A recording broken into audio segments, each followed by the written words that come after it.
writer Corey Clark. Your weekly dose of all things FSU, pistols, and pies starts right now. Here's Jeff Cameron.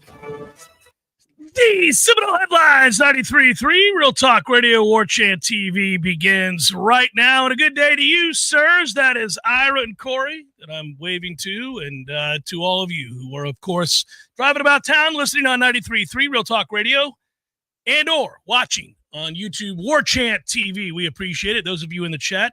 What's up, boys? How's it going? Everybody good? Yeah. Living the dream. Living the dream. Just a solid late June, mid to late June. Yeah. Hang in there. Headlines. Yeah. Hang in there. Before I give the proverbial yay sausage, I will say that 36 days till we're all in Charlotte, buddy. That sounds better, doesn't it? I mean, come on, the buddy. one day, I mean, if Phillips gives me another sandwich, that would be cool. Otherwise, sandwich for Corey. Yeah. I'm ready for football to be here. Not to talk about football and then another 6 weeks until there's actual football. The fact that the ACC commissioner gave you a sandwich in the midst of a lawsuit between the school you cover and his conference. I'm convinced he didn't know who I was. I think that's accurate. Not that he's like dialed in, like that he would be that petty. He saw somebody that looked like they were hungry. Needed a sandwich. Well, he's going into that little room in there. Like, I got one. I got it. You want a meal? And I'm like, sure. And it was a nice like ham turkey sandwich. There have been times on occasion when I go to a Circle K, Corey, where I'm like, should I offer something to this person? But I'm like, I'm not sure this person wants something. Yeah. So I don't know. Well, they work there. So you can get that paycheck every 2 weeks. So you could have said, listen, man, I'm rich. I'm staying here. I'm not even media. Get this out of here. I'm staying at this hotel. No, that's true.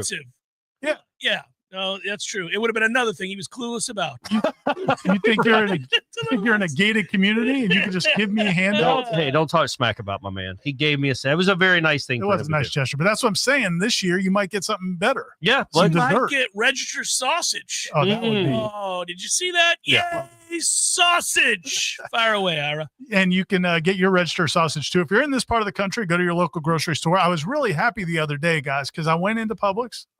Free shout out to Publix. And I don't know, the last couple of times I went, like, they would get raided. Like the selection wasn't as bountiful. Yeah. And then I went the other day and it was stacked. It was loaded. I felt the need to get one of every SKU. That's what we call it in the business. Every SKU? Yeah, every SKU. Nicely done. But no, I did not. I got a couple. Have you been out to the farm? I have not. I'd like to. Because of the three of us, we can take our families out there. Of the three of us, Ira would have got the invite. 100%. Yeah. And out to the sausage farm. I do. I have looked them up on the Google Earth thing, and I'm glad they don't have close-ups. I don't want to see how the sausage is made. No, that's the whole thing. Yeah, but I'm sure it's all beautiful. It's all the pristine, best, pristine. But if you, I know one thing: it tastes damn good. Yeah, amen, brother. Go to registermeats.com. That's the website. They'll have it delivered to your house. Comes fresh. And we need an update from Ben on how his golf tournament's going with his son, the golfing prodigy.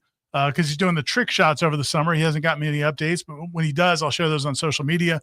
Go to registermeats.com or your local grocery store in this part of the country and get your Register Meats. Yeah. Trick shots. He's so good. He's just entertaining trick shots.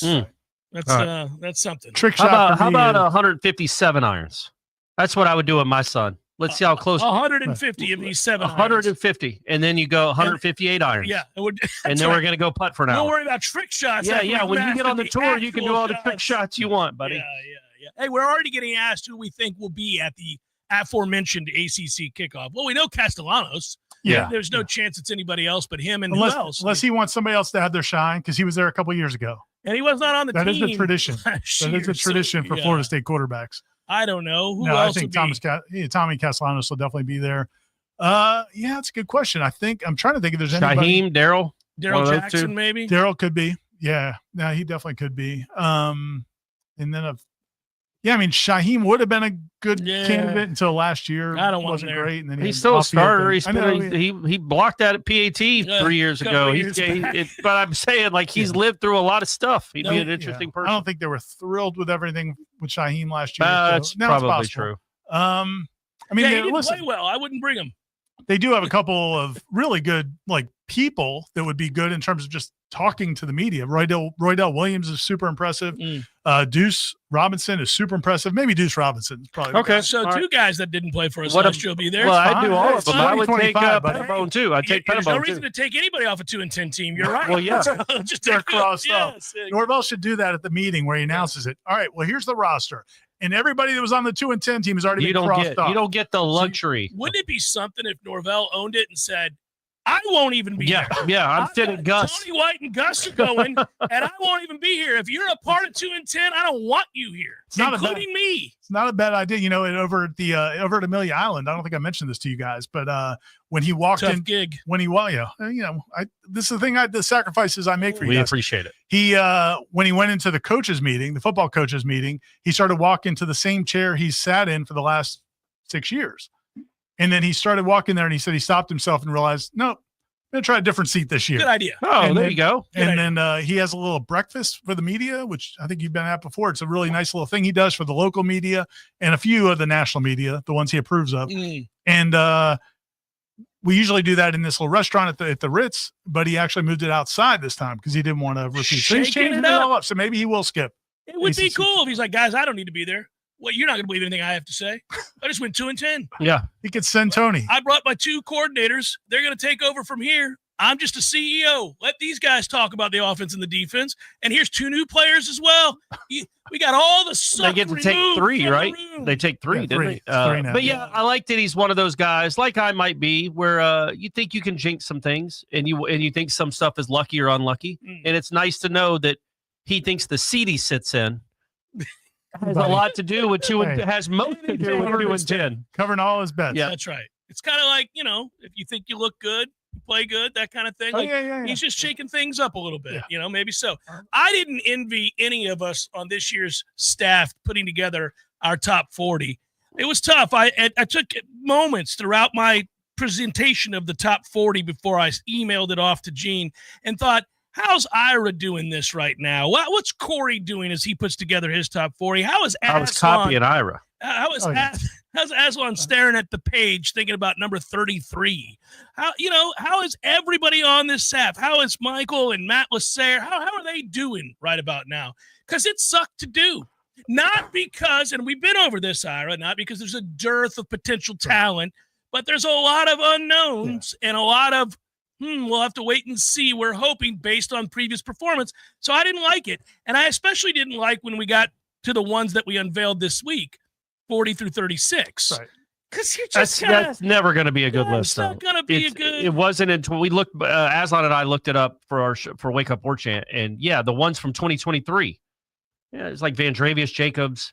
He should have been something. But he wasn't. And there was Tate Rodemaker was 39 or 40. Like there were guys that when you get to even on a good team, you're not going to have a lot of special in the middle of a roster. You get 22 starters. It's the tail end of your potential 2 deep. Yeah. And some of those guys may not end up being on your 2 deep. Most probably won't, right? Yeah, and I think there's so many variables. I think that's the tricky part. And I do feel better when I went back and looked at last year's. In the little intro thing that I did last year, I said this was the most difficult one yet because there were so many variables. We had so many new players coming in. At least we knew that. I at least feel better about that. At least we weren't boldly saying, "Oh, let me tell you something." Yeah. we know what this is going to look like. No, we had no idea. And it's again similar.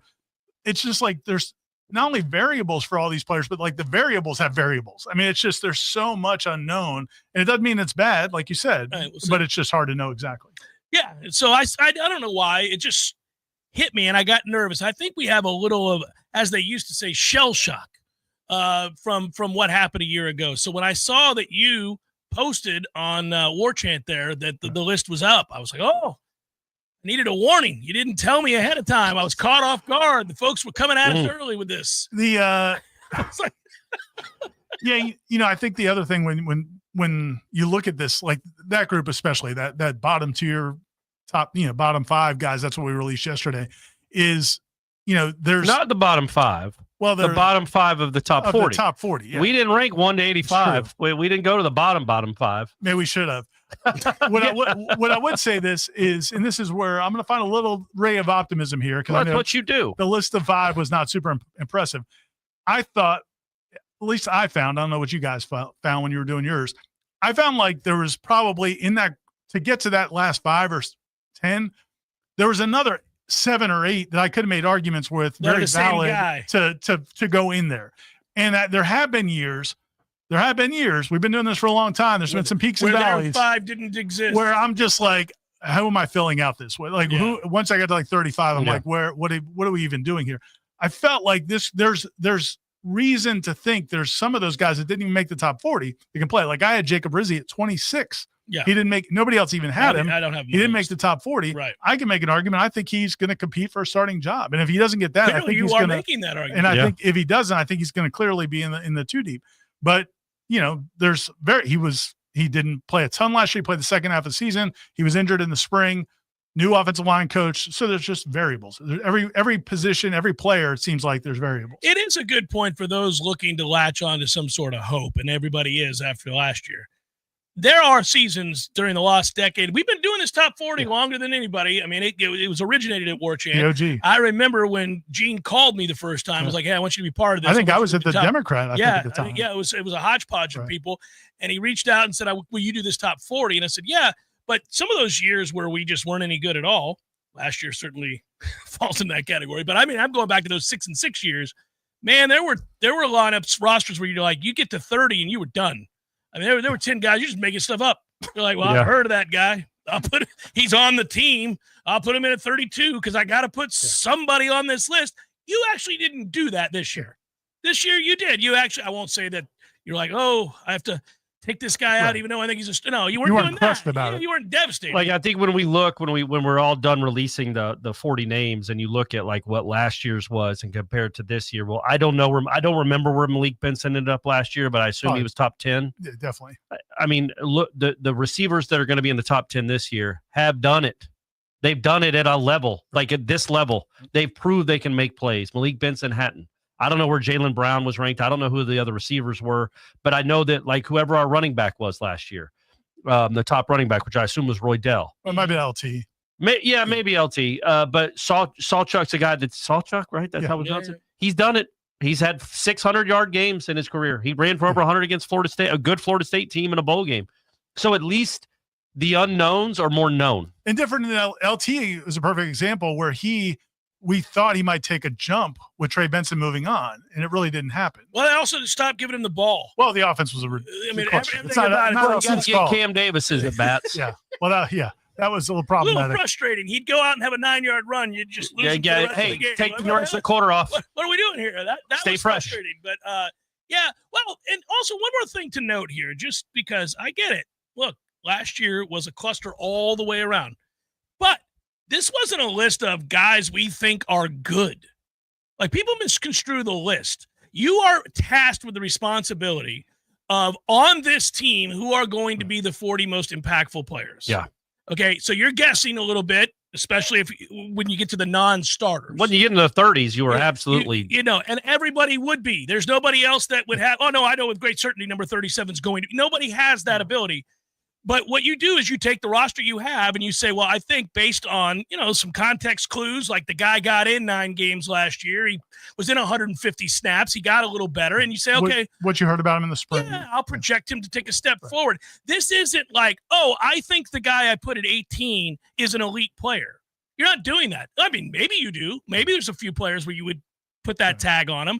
But people are like, you thought so-and-so at 21 was going to be good. That's why you had him at 21. No.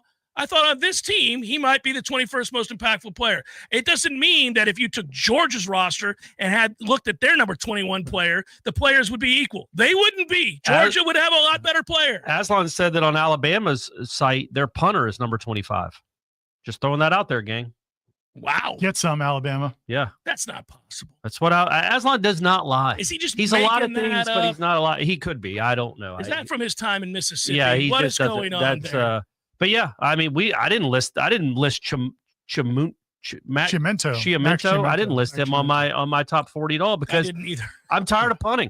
I don't want to see that kid. I like Alex Mastromano. Seemed like a nice kid, really good punter. I don't need to see another 80 punts in a college football season. It would be hard to match that. Yeah. I'm guessing 80. It probably wasn't 80 because they went for fourth down so much. I thought you were giving the what is the number? So they played 12 games. I'm going to guess almost every drive. Yeah. Almost every drive. Well, they went for a fourth down a lot, and they don't forget the 19 touchdowns they scored. Well, that was 6 of them, I think, were Charleston Southern. Yeah, I would say he punted 68 times. He punted a lot. I'm going to look it up. I'm going to venture a guess that this year's punter does not punt as much as last year's punter. There you go. Tom and I had an interesting little segue last night on the smash that I think is worth discussing. May not be normal first segment fodder, but here we are. There and we'll get into it in the second segment. Just tease it. So knowing how Mike Norvell sometimes will eschew the fourth and makeable, go for the fourth, eschew the field goal. He'll also go for the fourth and non-makeable. he doesn't mind a 4th and 6 on his own 40. He'll eschew the field goal. Yeah. If our Weinberg misses, we know the leg strength is there. But if he's not super consistent, does that make him more likely to eschew the field goal, or is the power leg make him more likely to kick more field goals? Early, it's more likely. Early, you want to see it. I mean, that dude, we all saw it. The 3 of us witnessed him make from 57 with 10 to spare. Yeah. So we saw it. We also saw him shank the bejesus out of a 44-yarder. It's in there. Yeah, that's in there. It's all in there. Both are in there. But I think early in the season, I mean, maybe not. I don't know. Alabama's a little bit different. Maybe the math is if you get 4th and short inside the 35, maybe go for it. If it's further back, then you kick it because why not? Why not indeed? I'm really excited to see. Listen, I will just say again, it's not every day you got a kid that can make a 67-yard field goal, and I think he can. I do. I think he can. I don't know if he will, but I think he can. I think that leg is there. And it doesn't even look like it's all that difficult for him to make it from 57 to 60. It's just a beautiful looking kick. It's a chip shot. It's nice. So if he's it's in there, take a little something off. No, I mean it's interesting, right? I mean it is. It's kind of like a weird toy to play with, and then you find out whether or not it can. He can be consistent. I don't know. I have no idea. So I looked it up, by the way. Yeah. What's the number? 55 is how many times Mastromanno punted in 2024. Felt like 155. Crazily. In 2023, 66 punts. Well, they played 2 extra games, but it's still the same rate. So he punted at the same rate for 13-0 as he did for 2-10. I also feel like the defense last year couldn't get off the field, so that maybe the. They weren't probably as many possessions. Yeah. You're right. Plus, I think Norvell went for it a bunch on 4th down because they were always behind. And it's like, what do I have to lose? Well, and he was, another game. Like, I'm not going to get past the 50 again this year. We got to go for this. That's the only time we're going to be at the 40. That's their 40. We got to do this. Do something here. Seminole Headlines, 93.3 Real Talk Radio and Warchant TV will continue in just a moment. Hang it.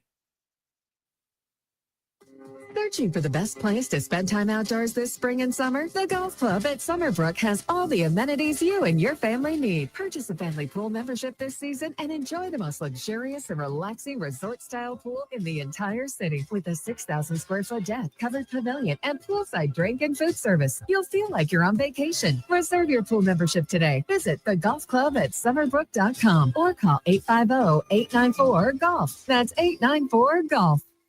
There's fun to be had every night at the Corner Pocket. Take-home prizes on Trivia Tuesdays and Beer Bingo Thursdays. And kickstart your weekend with Martini Fridays. Plus, happy hour runs every weekday and game day specials every time the Noles take the field. Watch all the best games at the Corner Pocket's Vegas Wall, featuring 560 inches of flat-screen TV heaven. Oh, really? The best food, the best drinks, and the best place to watch all the games. Tallahassee loves the Corner Pocket.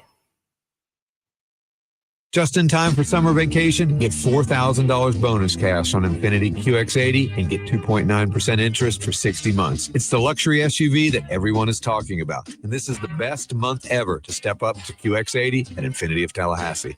I got a fever, and the only prescription is more cowbell. Do you have spring fever? Your only prescription is the Lawn Johns. Hi, it's Mark from the Lawn Johns. We can make your landscape more appealing by providing you with award-winning lawn care. With 4 levels of service, the Lawn Johns offers you more choices than the rest. More flowers, more mulch, or more pine straw all means that your home or office will be more beautiful than ever. So if you've got spring fever, go to thelawnjohns.com or just look for our big purple truck. I gotta have more cowbell. Siri, tell me a joke. I once stayed up all night wondering where the sun went, and then it dawned on me. All jokes aside, the trained professionals at Mac & More Systems are serious about Apple products. For all your Mac repairs, call Mac & More Systems at 894-3622. 894-3622.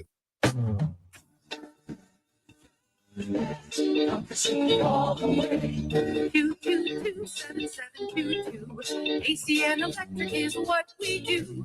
Service, repairs, and installation too. 222-7722.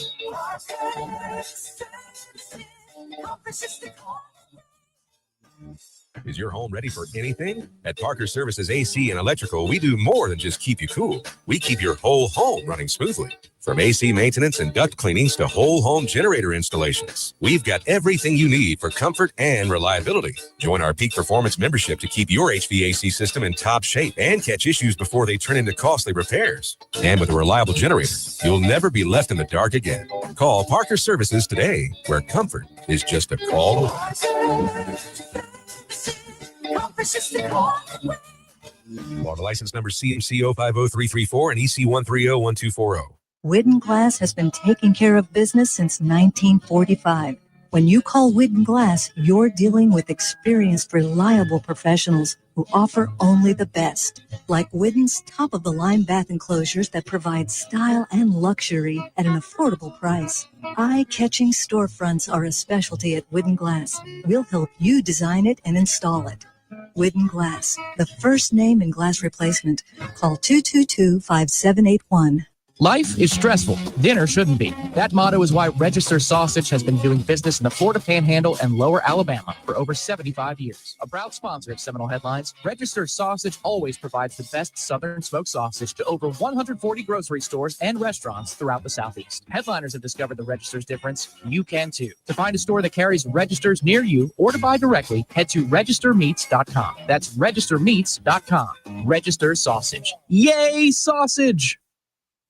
Seminole Headlines returns now. Head to YouTube and search for Warchant TV today to catch the show live or on demand. Now, here's Jeff Cameron, Ira Schofel, and Corey Clark.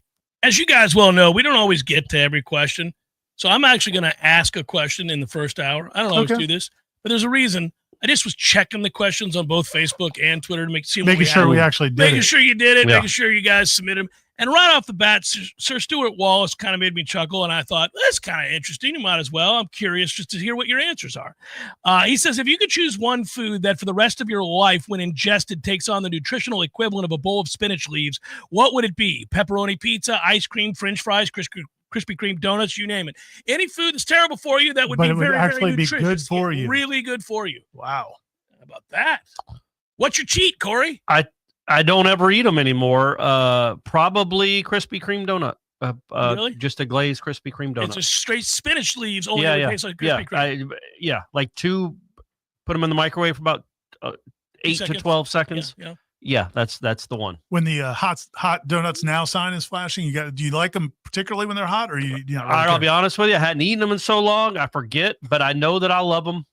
I would think that, I used to, like, I wouldn't go unless the thing was lit up. There you go. And then I'd be like, give me a dozen. It'll last me till dinner. I actually don't even like Krispy Kreme donuts. Shut up, Jeff. Nobody asked. Delicious. Literally nobody asked you. Dunkin' Donuts, vastly superior. Nobody asked you. They are, except for the glaze. Vastly superior everywhere else. Dunkin' Donuts glazed donuts are just nobody cares. They don't bother to try to compete with that. But they also know, why don't you get you a real donut? Yeah, get you some sprinkles and some cheddar cheese on them. When I was in high school, in North Miami Beach, there was I went to North Miami Senior. I did not go to NMB. With Doug Edwards? No, he actually went to Miami Senior. Oh. But where did Rodney Dobart go? I don't know. Is he from Miami? Sure. Coral? I have no idea. Very possible. I thought you would know. I don't know. Yeah. I know Charlie Ward went to Thomas County Central, and Sam Cassell went to Dunbar. Chris Corciani went to HML because he scored like 60. So all you folks that were wondering about our late 80s college basketball trivia, we locked that down. We had I played some drums in high school. Yeah. And our drum instructor was a stoner who had come back. He had gone to my high school like in the 70s, comes back, just baked every time. Every time I saw that man, Brad, we called him Tumbleweed. Of course his name was Brad. And he was, every time we saw him, anyway, he comes in, we were like, hey, Brad, let us borrow your van to go get some donuts. Because in North Miami Beach, anybody from South Florida, and in North Miami Beach, the Krispy Kreme was, a lot of them have the thing where you can look through the window and you can see them coming down the conveyor belt. Yeah. But the one at North Miami Beach was huge, and everybody would just like salivate over these donuts. So Brad's like, he goes, do you ever go there and just sit and stare at the window and just You do, imagine, Brad. just imagine that you kneel down in front of the conveyor belt and just let them glide into your mouth. Like, into your gullet. Brad, can we borrow your van, Brad? Yeah, maybe we don't. Brad. Maybe you don't want to borrow the van. So he would though. If we let him, if we bought donuts for him, he would let us take his van during the school day. It was a kite. Yeah. He's Miss like, you, take Brad. the van, fellas. Also, a brownie sundae might be another answer of mine. Is Brad dead? He's got to be. Got to be, right? It sounds like he had a pretty good run, though. He He made the most of it. He made a go of it. Yeah. So yours is also donuts? It crossed my mind, but no, I think I do like pizza, man. I like pizza. Unfortunately, You can get spinach on your pizza. my kids would do that, but I would not. I think mine would either be ice cream or pie. Pie. Yeah, pie. That's not a bad pie's choice. good. Strawberry rhubarb pie. Take on. Yeah. I feel like you might get tired of so much pie, though. I feel like it. You know what? Maybe steak. I mean, it's not a junk Steak's food. got some stuff in it, though, that steak's helps good you. for you, though. There's I mean, nothing in a there's some- donut that's redeeming. You get protein out of a All right. steak, at least. Yeah. You get some good things out of I a like steak. fatty ribeye. Well, you want a robust, Yeah. like all you can eat steak. So That was fun. We went to Brady was in Hoover this week. We'll get back to football in a second, good folks. old Hoover, Alabama. Hoover, Alabama for a travel tournament. We go to a restaurant. All the kids are eating. Kids are at one table. Parents are at the other. 6 and 6. It's a regular restaurant. So it's got burgers, sandwiches. When I look, so I go, number 5 is on mine. Brady get lunch. The waiter comes over at the end and it's like, okay, and so you had the club sandwich and the ribeye. And I'm like, I had what? And I look over and Brady's has a third of a ribeye left. No, not a ribeye sandwich. He got a ribeye from like a Chili's type restaurant. Ordered the most expensive thing on the menu. No, I got the club sandwich. But yeah, he got a ribeye at lunch between games. He's a grown boy, man. I mean, good grief. What are you going to do? Yeah, That's pretty awesome. That's the way it works. He just looks for the most expensive thing. So if we do return to football, what direction do you want to go? What angle did you take on the smash last night? Admittedly, this is the doldrums. This is June, baby. This is a tough time. No, it's not that doldrums. Well, I mean, I'm it's a little 36 bit. days away from the ACC kickoff. I get excited about that. 36 days. One thing we did talk about was the the house settlement and how schools are going to figure out how they're going to pay their this $20.5 million. Interestingly, I was talking to somebody today who was telling me that, and I really hadn't thought about it. Like, I know that FSU's trying to figure out exactly how they're going to come up with $20.5 million. Is it just off the table to restructure salaries? Oh, I think so.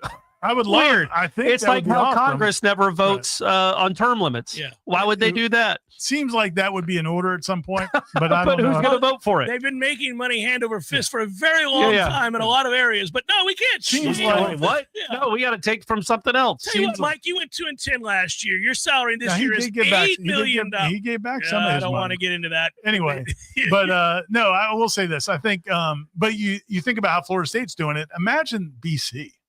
Like, are they? Is BC going to come up with $20.5 million They will. to just give to whatever slubs they have on their rosters? They'll find a way. 20.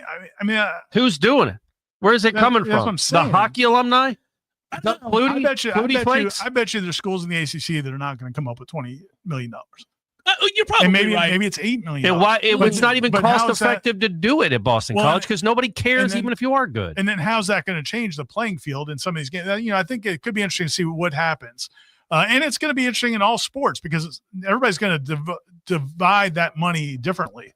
And so that's going to change. I actually was talking to somebody who's saying that some programs may not invest as much in men's basketball as you would think because that ship has sailed. Like the schools that are going to spend a ton are going to spend a ton, and you're probably not going to be competitive with what you wanted to spend on it. So maybe just put that money into something else. Yeah. So the theory being, Ira, for those listening, that look, if you're St. John's, you don't have football. Right. You care deeply about basketball. You take your $20.5 million, you spend 75% it on a basketball. The next thing you know, $14 million on a basketball roster is going to destroy the $4 million spent at FSU on basketball. Isn't Gonzaga going to be in the Pac-12 too? Aren't they moving to a big conference or something? So all their money is going to basketball. Yeah, well, and there are plenty of schools like that, by the way. That's what they would do. They would save their money and go all in on basketball. So in theory, if it happens this way, then the SEC's in trouble, boys, because those are going to be a bunch of Big East schools winning the national Oh, championship. you mean a basketball? Yes, of course. Football, I feel like they're still okay. They'll be all right. But, They're going to survive. But I'm saying, like, we should start to see a seismic shift. Villanova, which is already an elite program and doesn't really care about football. I get it. Howie Long played there many moons ago. The bottom line is that's a basketball program. They'll put 85% of their money in basketball. And also Duke, I mean, listen, Duke they made a push into football. But they could easily say, you know what, we basketball is more important to us, and we can get more bang for our buck in basketball than we can in football. So it's going to be something to watch with all of it. The most concerning thing, we talked about this a little bit last night, and you guys might, I'm sure, Jeff, you're going to be like, yeah, finally.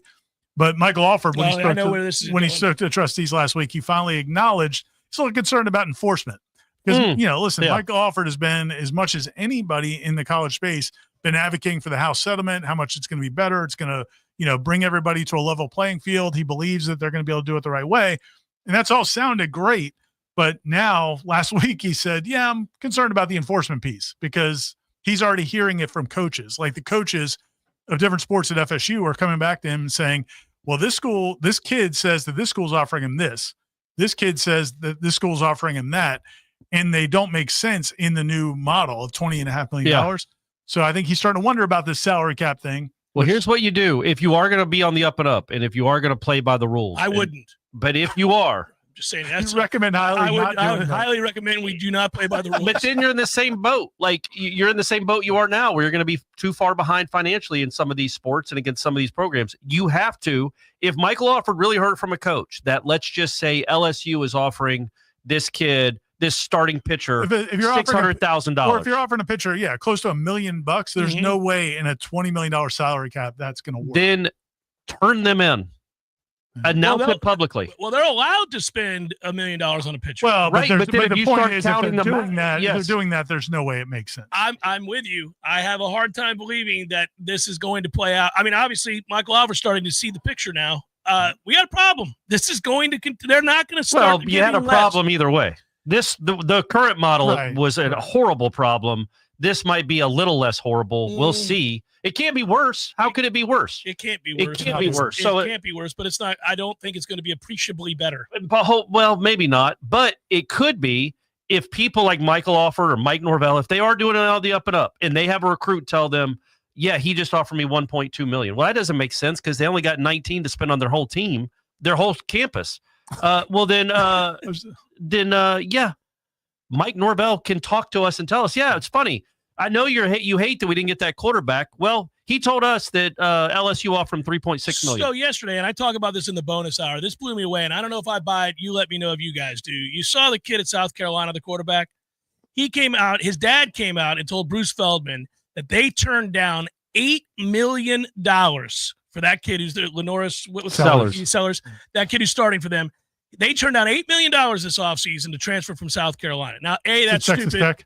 They should have taken the $8 million. Screw South Carolina. What are you doing? But you love Shane Beamer so much. How do you got to play for? You'd run through a brick wall for that guy. So they said, well, no, look, man, he loves it here. His brother plays here, and we came here to get an education. It wasn't about the money. Great. Things change, buddy. They offered you $8 million. Yeah. Take it on down the road. But anyhow, that's just another side note. Hey, you parent your kids. Let Mr. Sellers parent his kids, please. Thank you, Mr. and Mrs. Sellers. Here's what I thought, though. Think about that. If that's true, he may be lying, maybe he's telling the truth. I have no idea. But if he was offered $8 million, that is more than what your boy got at Miami. Yeah, who got $4 million. He's not my boy. He was 24-3 at Georgia. Yeah. How many titles? Stetson Bennett is my boy. Okay, he's a champion. More than Nico wanted at Tennessee. I'm just saying he's 24-3, and Sellers is pretty. I could see a somebody fun player to watch, but damn, man, and that's more than Quinn Ewers allegedly got offered to go to Notre Dame, which was $6 million. If you're being offered $8 million, A, don't turn it down, but B, good Lord, what are we doing? That seems excessive. I mean, does it when you think about college football as NFL light in a $billion industry, and to be good, you have to have a quarterback. You have to, to be great, you probably have to have a great quarterback. $8 million. Jameis Winston Paying him $8 million in 2013 would have been a bargain. Yes. And an enormous bargain. Yes. And he's a lot better than Lenore Sellers. I was thinking but you see the reason to say that's the problem right now is it's become such a big, an enormous sport in quarter. But the problem, Corey, is that if you did that, the next year somebody could have offered Jameis $9 million. I know. And he's free to walk. I know. That's why the whole thing, the whole current construct is stupid. I was thinking back to back in the day, the analogy you used to make it, and I think other people did too, was the honor among thieves. Like coaches wouldn't turn each other in as long as we're all going 30 miles over the speed limit. That was the analogy you'd use. I would say if you're going 85 and a 70, we're good. But 105, we're having a conversation. People are turning you in, Hugh Freeze. Yeah. And so that's where, but the last 2 years, everybody's driving 120. Yeah. And it's just amongst the Maseratis on the Autobahn. Yeah. And I'm wondering why our car is getting passed. Why do we keep getting Florida State's car is off on the side of the road with a tow truck behind it. What are we doing out here? The Mario Cristobal's driving by like, hey, we'll send help, Mike. I'm going to call for a wrecker. Mike, we're on the Autobahn. You're going to get us killed. Why are we going driving like an old mom?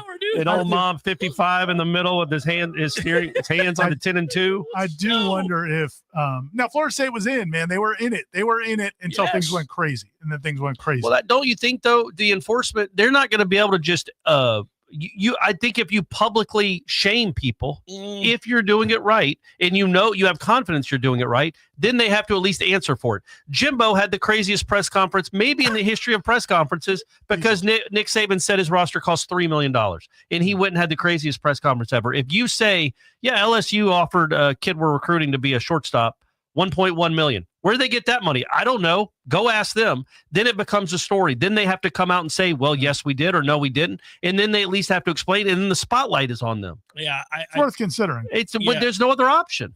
If you're doing it on the up and up and you really are getting these messages from coaches might be making an excuse for why they didn't land a kid. We couldn't spin with them. Problem is, like in the NFL, that works because it's collectively bargained. And you don't have we're moving inexorably right to this to these guys being employees. Whatever we can do to speed that up, because that's the only enforcement you're going to have. It's going to be agreed upon terms by the players. None of this is agreed upon by the players. Yeah, you're going to cap how much I can make. Because or you could just say, I can, and if you don't like it, don't play college athletics. Go. Thailand has a soccer team. They're going to say no. I'm going to take you to court. Lawsuits. Great, but in the meantime, you don't get to play college athletics. So have fun.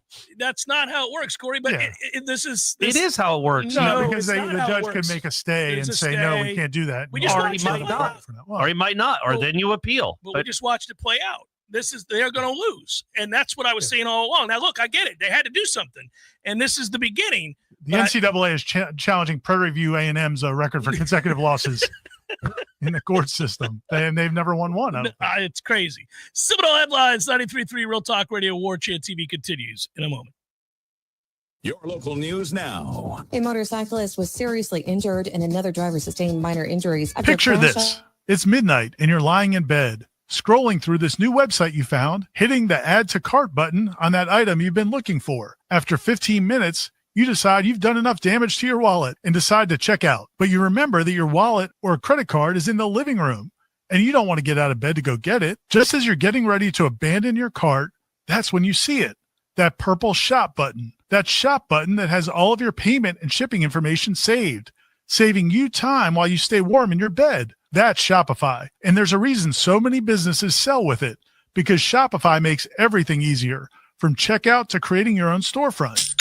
Shopify is the commerce platform behind 10% of all e-commerce in the U.S., from household names like Mattel and Seminole Headlines to brands just getting started. Shopify gives you that leg up from day one with hundreds of beautiful, ready-to-go templates to express your brand style and forget about all the code. Tackle all those important tasks in one place, from inventory to payments to analytics and more. Spread your brand's word with built-in marketing and email tools to find and keep new customers. And did I mention that iconic purple Shop Pay button that's used by millions of businesses around the world? It's why Shopify has the best converting checkout on the planet. Your customers already love it. If you want to see less carts being abandoned, it's time for you to head over to Shopify.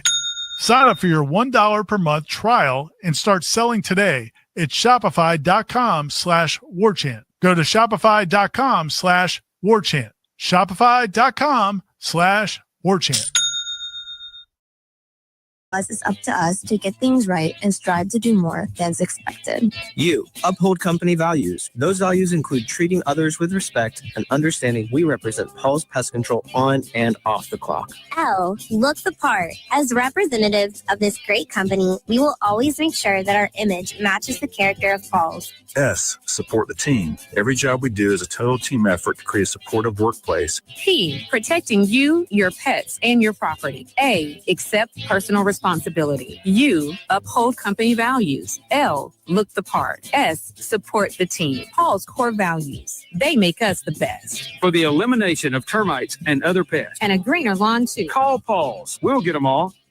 Life is stressful. Dinner shouldn't be. That motto is why Register Sausage has been doing business in the Florida Panhandle and Lower Alabama for over 75 years. A proud sponsor of Seminole Headlines, Register Sausage always provides the best Southern smoked sausage to over 140 grocery stores and restaurants throughout the Southeast. Headliners have discovered the Register's difference. You can too. To find a store that carries Registers near you or to buy directly, head to registermeats.com. That's registermeats.com. Register Sausage. Yay, sausage! Seminole Headlines returns now. Head to YouTube and search for Warchant TV today to catch the show live or on demand. Now, here's Jeff Cameron, Ira Schofel, and Corey Clark. We'll go ribbon on this real quick. That seemed like a quick break. Very quick. Did it feel that way? Alarmingly quick. Well, it was the news break, guys, and we went to news late, and it's the shorter of the breaks. Okay. Just so you know. Having said that, my concern isn't actually football, oddly. It's baseball. And I've kind of given up on basketball. As excited as I am about Luke Laux, and I think he's doing tremendous work and trying to put this together and fundraise. We know he's put the work in. Where I get nervous until the rev share is a little bit greater for Florida State, as in, they're in the Big Ten or the SEC and they're making more money, is I do worry about long-term Florida State's baseball or ability to sign big-time players in baseball. Not initially. I just worry long-term because I do, and we've heard this over the last couple of years, the scenario that you just gave a moment ago where if LSU's paying a pitcher $1 million, or there's, allegedly there were whispers out there that Miles Bailey was being lured by other schools for upwards of $2 million. Now, Miles is a freak and is going to be a star, and we think could be a top 10 player next year. I wouldn't be shocked if a school in the SEC offered him $2 million. This is where I think FSU would have a hard time. The vast majority of FSU's money in this current situation is going to go into football. I would guess, 75 to 80% of their money will go into football. You're just not going to have anything for basketball. And the NIL deals that you could get for playing basketball at FSU are zilch.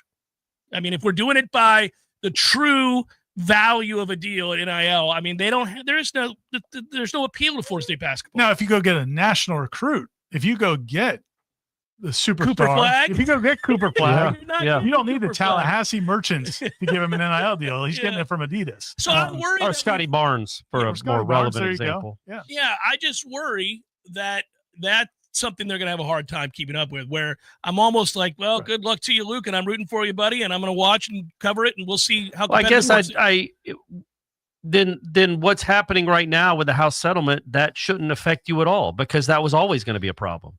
Oh, you were not going to get I'm talking about like Miles Bailey. Like, you worried about losing Miles Bailey, you would be worried about that whether the House settlement had passed or not.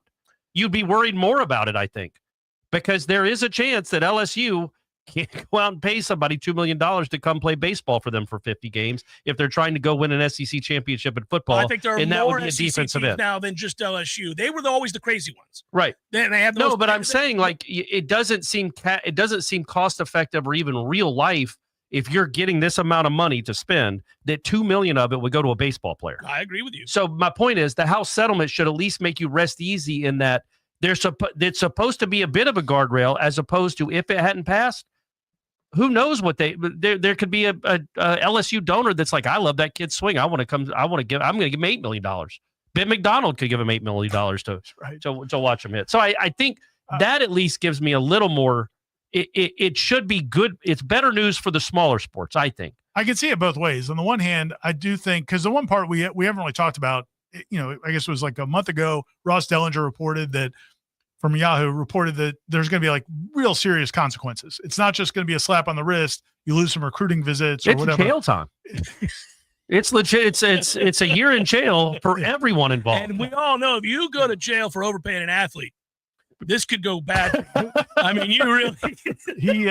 No, but that's one part of it. And I think that's significant. But the other part of it is if there is real enforcement, if there are schools ratting each other out, then it would affect those players. The players will be ruled ineligible. So now, is it worth it if you can get $800,000 above board here, but 1.4 over there, but it's not legal, and there's a chance you could get caught because people are turning each other in. I hope in that world. But then you go back to lawsuits and all that. So who knows? But I think you're making a great point. I think it's very going to be interesting to see what all these schools do. The one thing I would say though, because I think there are some people at FSU who wonder are the powers that be going to give more money towards baseball than men's basketball, or more than you would think because they feel like there's a better chance to be successful, more return on investment, wins and losses That's the in other baseball part of the point. than men's basketball. Yes. If these other men's basketball programs are spending so much more, I can see that logic, and I think it's possible. I also think it could be very mistaken, a real poor decision, because you can actually make money in men's basketball. You can. It's getting into the tournament and going deep. Yes. That's real money you can make.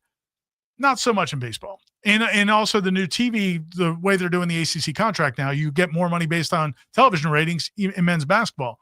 Baseball, that's not happening. Go to the College World Series, doesn't matter. You're not making a profit.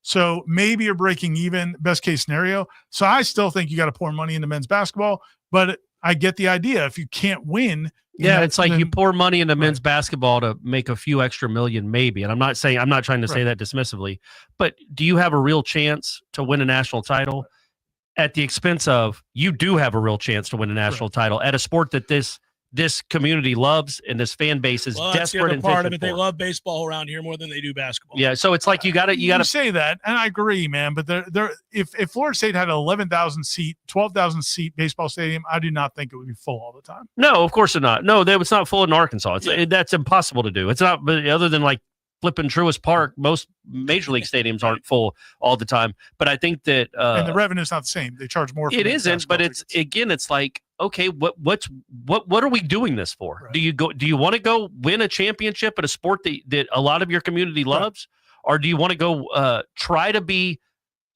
average? Like I'm saying, like if you gave more money to men's basketball, is that just going to get you to the bubble? Maybe. And if that's the point, then what is the point? To be mediocre, or do you want to be great at one thing? We'll see about the enforcement, because this goes back to something we just witnessed, and I would dare say that I had it wrong. Imagine that. There it is. Finally. Texas Tech probably did get their money's worth by giving that girl $1 million picture. Without any, if you think about not the on the bottom line, right? Not on the bottom line. But long term, for what that did for them, I mean, they've been useless their whole life in everything. And we were talking about them. The whole country was. They got more exposure than they'll ever get. So that $1 million investment paid off for them. Now, is that an investment they would make moving forward if there's actual regulations on the 20.5? Now, see, there's one that you ask if whether or not if Michael Alford is hearing rumors about like schools offering too much. Again, I don't know anything about Texas Tech, but I do know they're re-signing that pitcher for another million. For another 1.2 million, right? And they signed 4 or 5 of the top transfers in the country. $50 million is the rumor for their football in total for their athletic department. For the athletic. $50 million. Right. So they were one of the biggest spenders in men's basketball. They were the biggest spender in Texas in the transfer portal in December. They're giving softball. If they're and not just her, but again, they lured like 4 or 5 other top transfers. Maybe they each got $100,000, whatever. They probably have like a $2 million softball roster. That's one where if I'm Michael Alford, and if they're coming for Issa Torres, which apparently they were because she's from Texas, that's one where you would say, listen, you need to look into what they're spending, because how is that part of 20.5? Yeah, exactly. July 1st, this kicks in. July 1st, this all kicks in. Right. So everybody was front loading. They were front loading all of this. So that deal that the girl candidate got, that would that be? Now they just redid it. I think they're saying. It was grandfathered in? I don't know. I think their people thought they were, but I think there's some question about that. I don't think it's resolved. Yeah, man. I could be wrong. We're going to be all of us 2 fingers to our eyes back to Texas Tech. But this is to your point that you made last week, which is like start looking at the oil money schools and everybody's done. They got no shot. No shot. What do you compete with Texas and Texas Tech and SMU right here in the ACC? You know, as oil money, Saudi Arabia. You give them a Just call. throwing that out there. Hey, you know, it's like starting a magical golf league. And you lure away some I'm just throwing it out there. Partner with the ACC. You Jim could go Phillips. get Texas Tech's entire softball roster. Man, I am interested to see because, look, the money has always gone north. It hasn't gone backwards. Right. So we're suddenly going to see theoretically that's what this is supposed to be. I just don't see how it it's seems. gonna happen. Yeah, but again, at least it's something that could be productive. It might not be, probably won't be, but at least they tried something. James because B the said- way it was ridiculous. James B says in the chat that those deals are grandfathered in. So, and I believe James B because he reads up on all the stuff. So that's probably true. So maybe it is for this year, but it ain't for next year. Right. And so, again, got our two Yeah. fingers to our eyes. We're Texas looking, Tech. we're looking at you, Texas Tech, and your nonsense. Lubbock, man. Maybe Torres I alone. get it though. Like, what has Texas Tech ever done? Cheryl Swoops, right? 35 years ago. Is that it? Is that- Crabtree. They had the Crabtree Mahomes. catch, Mhm. Mahomes, but he never won anything. No, and nobody knew he was great back then. And either. nobody has cared about Texas Tech athletics, and we're old. We're all in our 50s now, by the way. Yeah. Welcome In to our, the club, thank you, Corey thank you. Clark. It feels Welcome to the great. club, yeah. Feels great. Immediately, my shoulder just goes out of whack. It's Your like my eyes- warranty you ran out. already lost your eyesite, which was good. Yes, So you didn't have to worry and my about hair. that. Now Yeah, the bones are going. Yeah. In the joints. But I think literally Texas Tech has done nothing in our lifetimes. Byron Hanspard, the running back, Yep. Oh, yeah. He was Crabtree, He's a stud. Graham Harrell. I know Mike Leach was there, and they would throw for 1,000,000 yards and go For about 7 an and hour, 5. Baker Mayfield was there. Yeah, Kingsbury. but 7 or 8 wins, Cliff nothing Kingsbury, special, good job. nothing in anything ever. So it makes sense for them to be like, you know what? We have If money. we have money. Everybody's on Audubon now. I've been a fan of Texas Tech athletics my entire life, and we always go 6-6, or we always make the tournament but don't do anything. Like, let's put some real money They into this waited and try too to win long something. because now apparently the Yeah. restrictions are in place. But that's what would be so funny. I'm sure they're sitting there going, like, really? Son of You guys have been cheating in the SEC for forever. 100 years. Yeah, now all of a sudden, And oh now no, we get involved. Yeah. big bad Texas Tech has to be stopped at all costs. Quite literally, they have to be thinking, "Are you kidding me?" Because it is Yeah. about if there is enforcement. If there's enforcement, well, they'll be the perfect test case because they are flaunting the $50+ million. They don't care. They knew the whole world was going to write about the fact that they had $1 million. You would never get a kid to leave Stanford to go to sorry ass Texas Tech. I love people. She's I a love technical student. I do love all the people who are like, you're going to give up a Stanford degree for a Texas For Tech? $1 million? I think Yes. She can pay for grad school. Yeah, she go to grad school. Go Yeah. She can always just go back to Stanford. I remember my ex-girlfriend's dad when I was talking about Tiger Woods might leave the golf tour, might leave Stanford early to go on the golf tour, and he's like, "Man, I don't know if I'd leave Stanford for that education." I'm like, he already has a Nike commercial. I bet he's going to do okay if he doesn't graduate. Were you more mad when he said that or when I said I wasn't sure about this Tiger Woods kid? Definitely when he said it, because he said it so condescendingly to me, and I was right, and I knew I was right, but he was my girlfriend's dad, so I had to be. You said I was like, "Oh, that's a good point." roll your Mr. eyes. Hour number 2, forthcoming headliner questions headed your way. Hagen.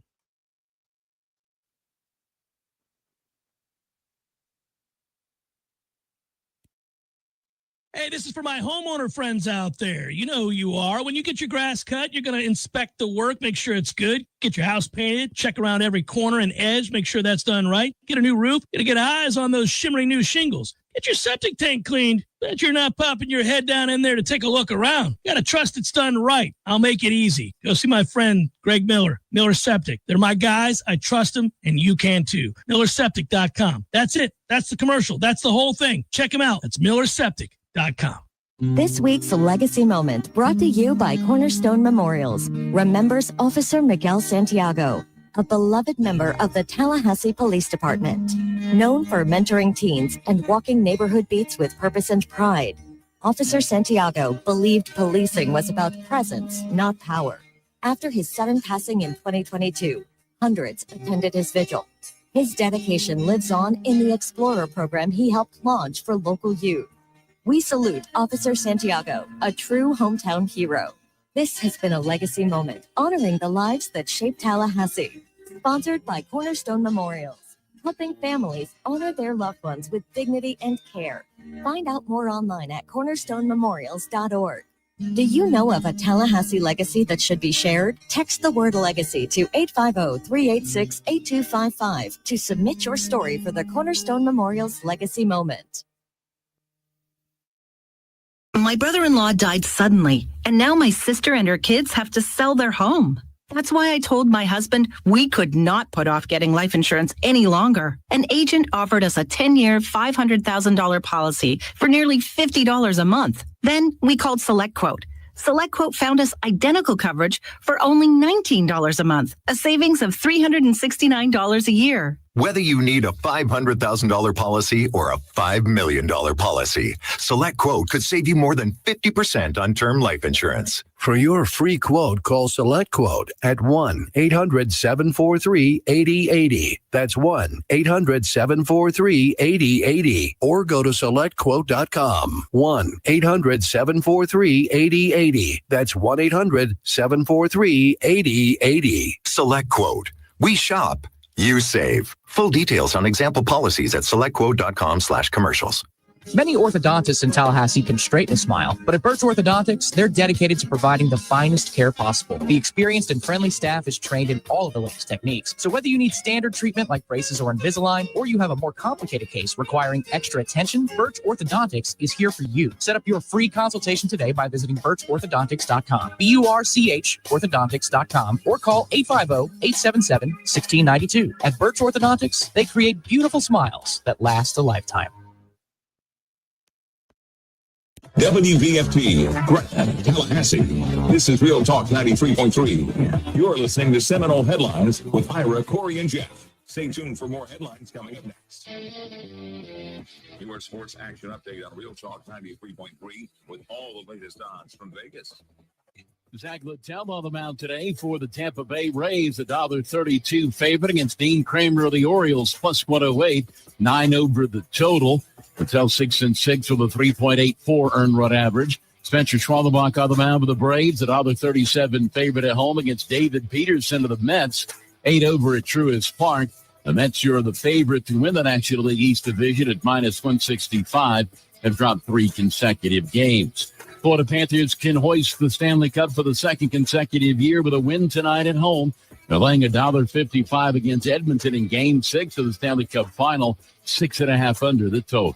$250 bonus, and you open up a GBank Visa signature card. Visa.com/GBank. For more sports betting news and information, go to VSIN.com. Mike Sennett, Real Talk 93.3. Progressive knows owning a home can be hard, but not always. Like when you're relaxing on your patio, enjoying a nice, quiet evening. So quiet. Except for the sound of the neighbor's party.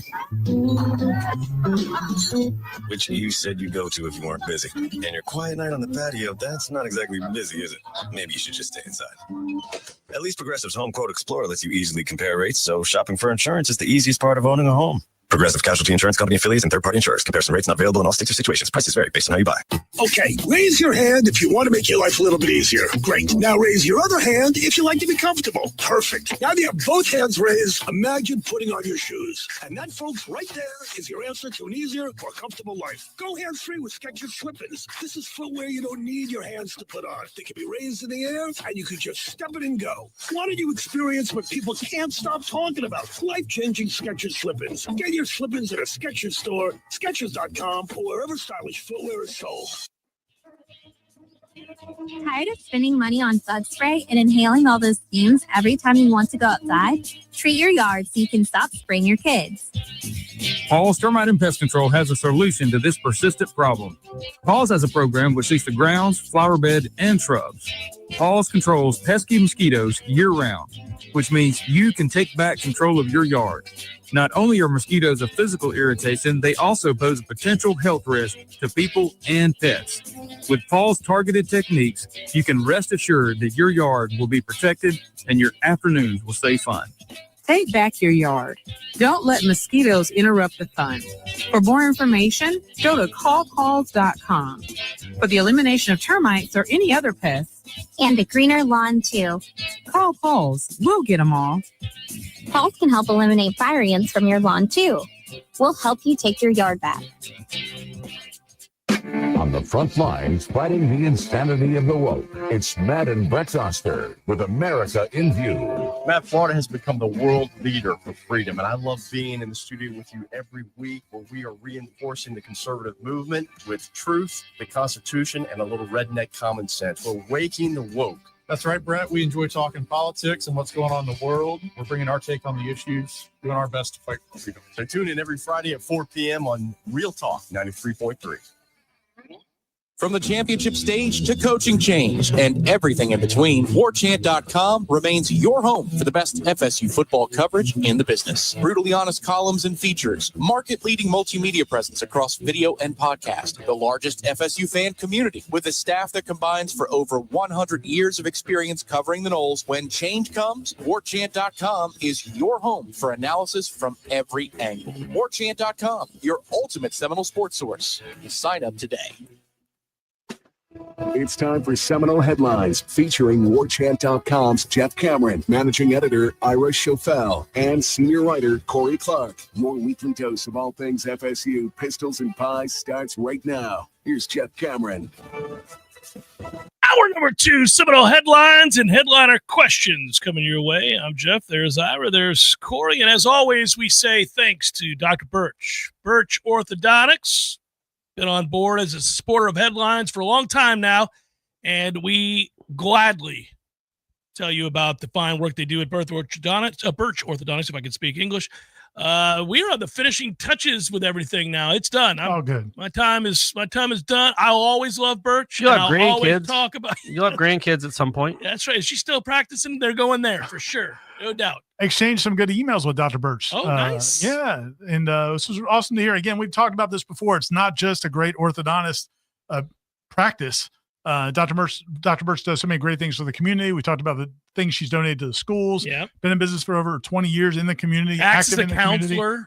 She actually, no kidding. Their office actually donates. They presented 5 scholarships to deserving 8th graders that give back to the community. Like she just started her own scholarship program. Dr. Birch and they did it at their awards banquet at the school. That is so cool. Yeah, 5 8th graders scholarships. And what? I think for college later. Oh, on. okay, all right. I believe. So Leon High School, or it could just be cash for now. It could be cash. It wouldn't be Leon. Her husband's the principal. Somewhere else. So even though we bleed what a scandal Leon, that would be. Yeah, that'd be something. We bleed Leon red over here. These two of these 3 guys. No, it's Dr. Birch also does awesome work. Obviously, that's the reason we first started going there. And that's the reason we were so glad to represent them and speak the truth about Birch Orthodontics and all the great work they do, braces, Invisalign, all the latest techniques. Again, she's been in business now for well over 20 years, does tremendous work, and they make it easy and affordable, free consultations. And if you tell them that you're a fan of Seminole Headlines, you get that first consultation free. Everybody gets that. But Brady, Ira, come on, maybe the first brace free. Could we do that? A singular brace back in that right corner. In that right corner. Number 32. Yeah, some shyster comes in. It's like, all right, stop. That's I'm taking a free one. That's it. You want more? Do you want more? Do you like how that feels? Deloitte is there going, no, that's too much. That's too much.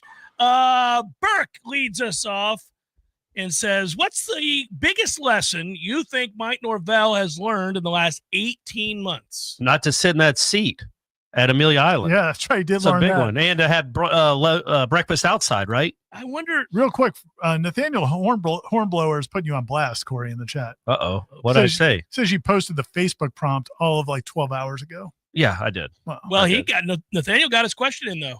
Yeah, right. Nathaniel. He saw it in time. Blow on that, Nathaniel. It was there in plenty of time.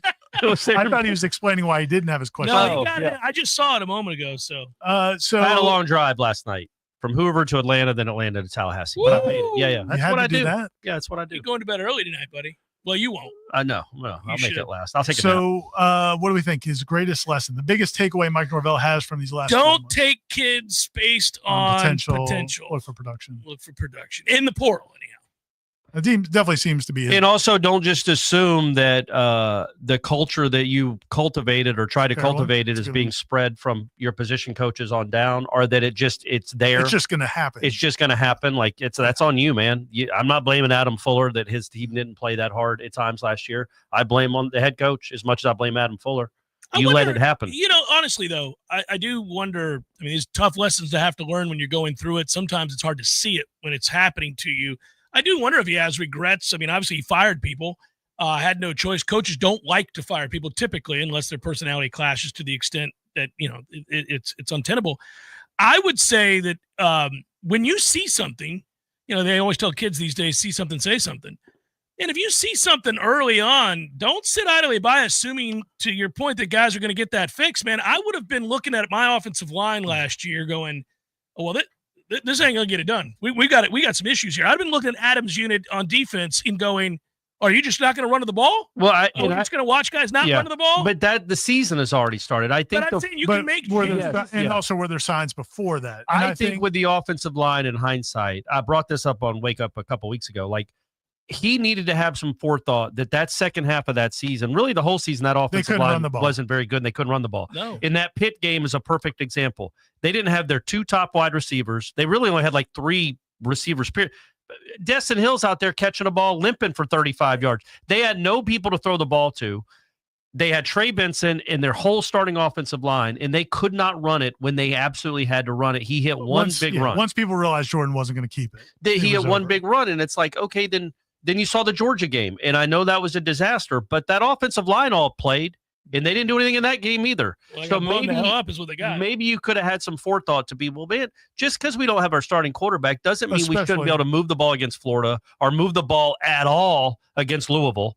And then the Georgia game, it's like, okay, maybe I know we were 13-0, but there are some real problems with the way our offensive line is being coached. Especially because you made the decision to go with DJ Uyunglele because you were convinced you'd be able to run the football. Yes, that was a misstep. What did he see that we didn't see? Well, and I mean, I bought into it. I thought, man, these guys have 1 million snaps between them.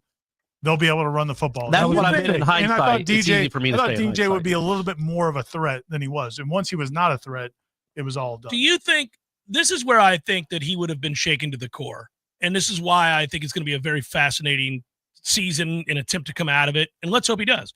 He might. He assessed that offensive line as being one of the most powerful and best that he'd ever had.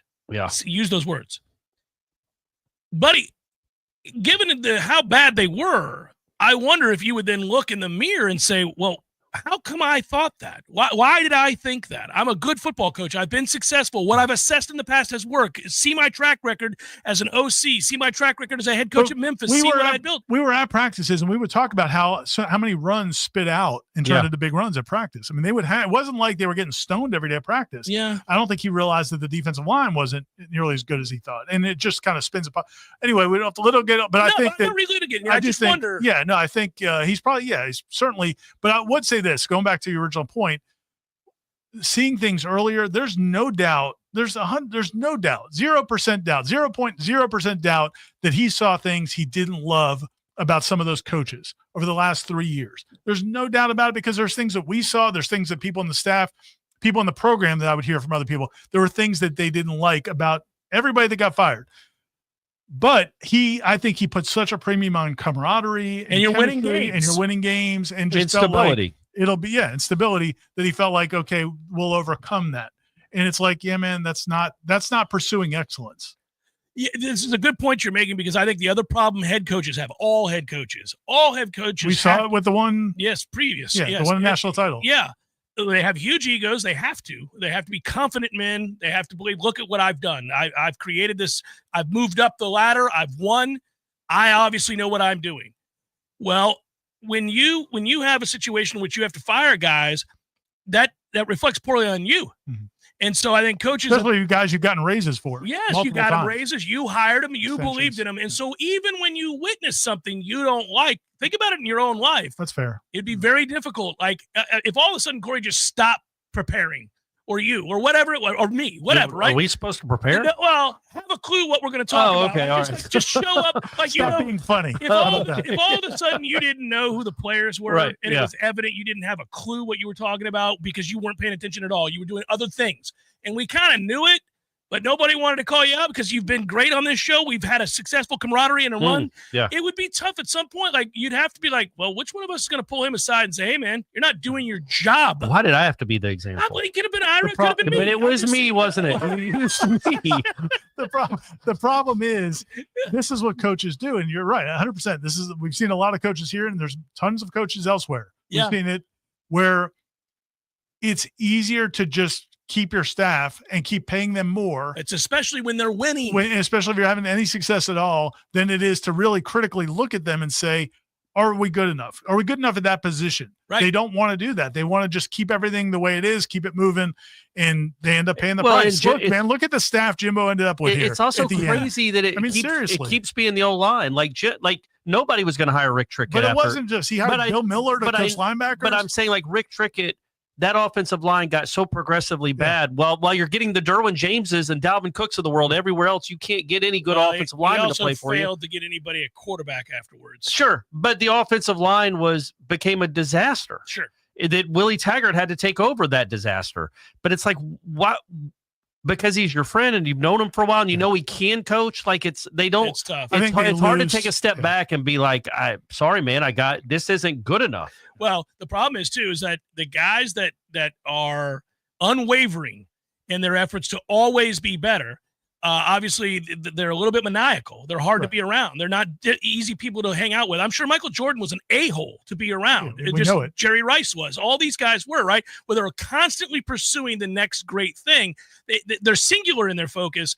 Well, they think it's difficult because nobody wants to be around you, but also that's your job as the head coach when you're making $10 million a year. You got to be able to walk in and say, hey, look, I like you. I hired you. You suck right now. This is unacceptable. It doesn't happen. Or if you think about musicians, Springsteen, legendary drum band, it's a drive to be not just good, not just great, but like as good as you could possibly be. I think coaches tend to, we all do it, but coaches, I think, tend to want to be comfortable with the people they're surrounded by. Because listen, the risk with hiring coaches, and this is reality, the risk with bringing in new coaches is you don't know if you can trust them and whether or not they're coming here for your job or whatever. So that's why I think sometimes they err on the side of stability. But to this question's point, and what I think is fun to watch here, and we're going to document it, either he will or he won't. This is a very easy thing to assess. Either you win enough games or you don't.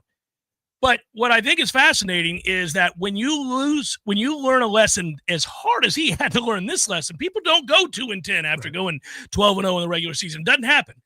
Once that happens, now you're a CEO. You've branded yourself as such. There's no excuse now. I mean, you have to be on top of everything. You are and listen, if you like making that money, you're going to want to keep your job. And now it would be easy just to walk in. I think it would be easy. You'd be freed up. Right. Like, well, this ain't getting it done. You got to do better. And you can do it on both sides of the ball because yes. you're not in the trees. Yeah. Noel Tiggety writes, happy post-Father's Day show. Thank you, Noel Tiggety. How many games did the 2025 team win with the 2026 offense, personnel, and coaching? If you can run the ball much and many more aspects of the offense open up if you can run the ball. I can make a case they win the opener and many things are different. Your thoughts? I didn't get confused on the years. I didn't get. Did he mean 2024 or 2025 team? Yeah. How many games does the 2025 team win with the 2026 offense? We don't know. We don't know what the 20. Maybe he's just thinking that they've had a year in the system. Maybe. And if you win the opener, how much changes all of a sudden? Is Castellanos the quarterback? Well, is Castellanos good this year at quarterback? We don't know. He could be inferring too. It suddenly gets a lot easier to recruit because they're not recruiting great right now, but they're coming off a 2-10. If you win that opener and have a great season, your offense gets believed in. How much better does it, the personnel become? Yeah, if this is rolling, I think Castellanos will be here next year. I know a lot of people are making a big deal about the fact he's still listed as a senior. Technically, he is a senior, but I'm 99.9% positive they can get that year back. If everybody wants him to get that year back, and I would assume that if they're winning, they will. So, yeah, I mean, that offense could be good. we still don't know about the young offensive linemen. They've got a few guys that they think can play now. Like, we think we may see Andre Otto. Wouldn't that be something? We think, but the reality is you brought in 4 transfer offensive linemen, 6-year, 7th-year guys with the idea that they're all going to start. Yeah, you're trying to raise the floor. Richie Leonard's coming back. He's a 6-year guy. So you've got Rizzi's a transfer. He's 20. He's probably a 5th-year guy, right? Yeah. Yeah, that's why I had Otto so low on my list, just because they didn't bring all these guys in for Andre Otto to start.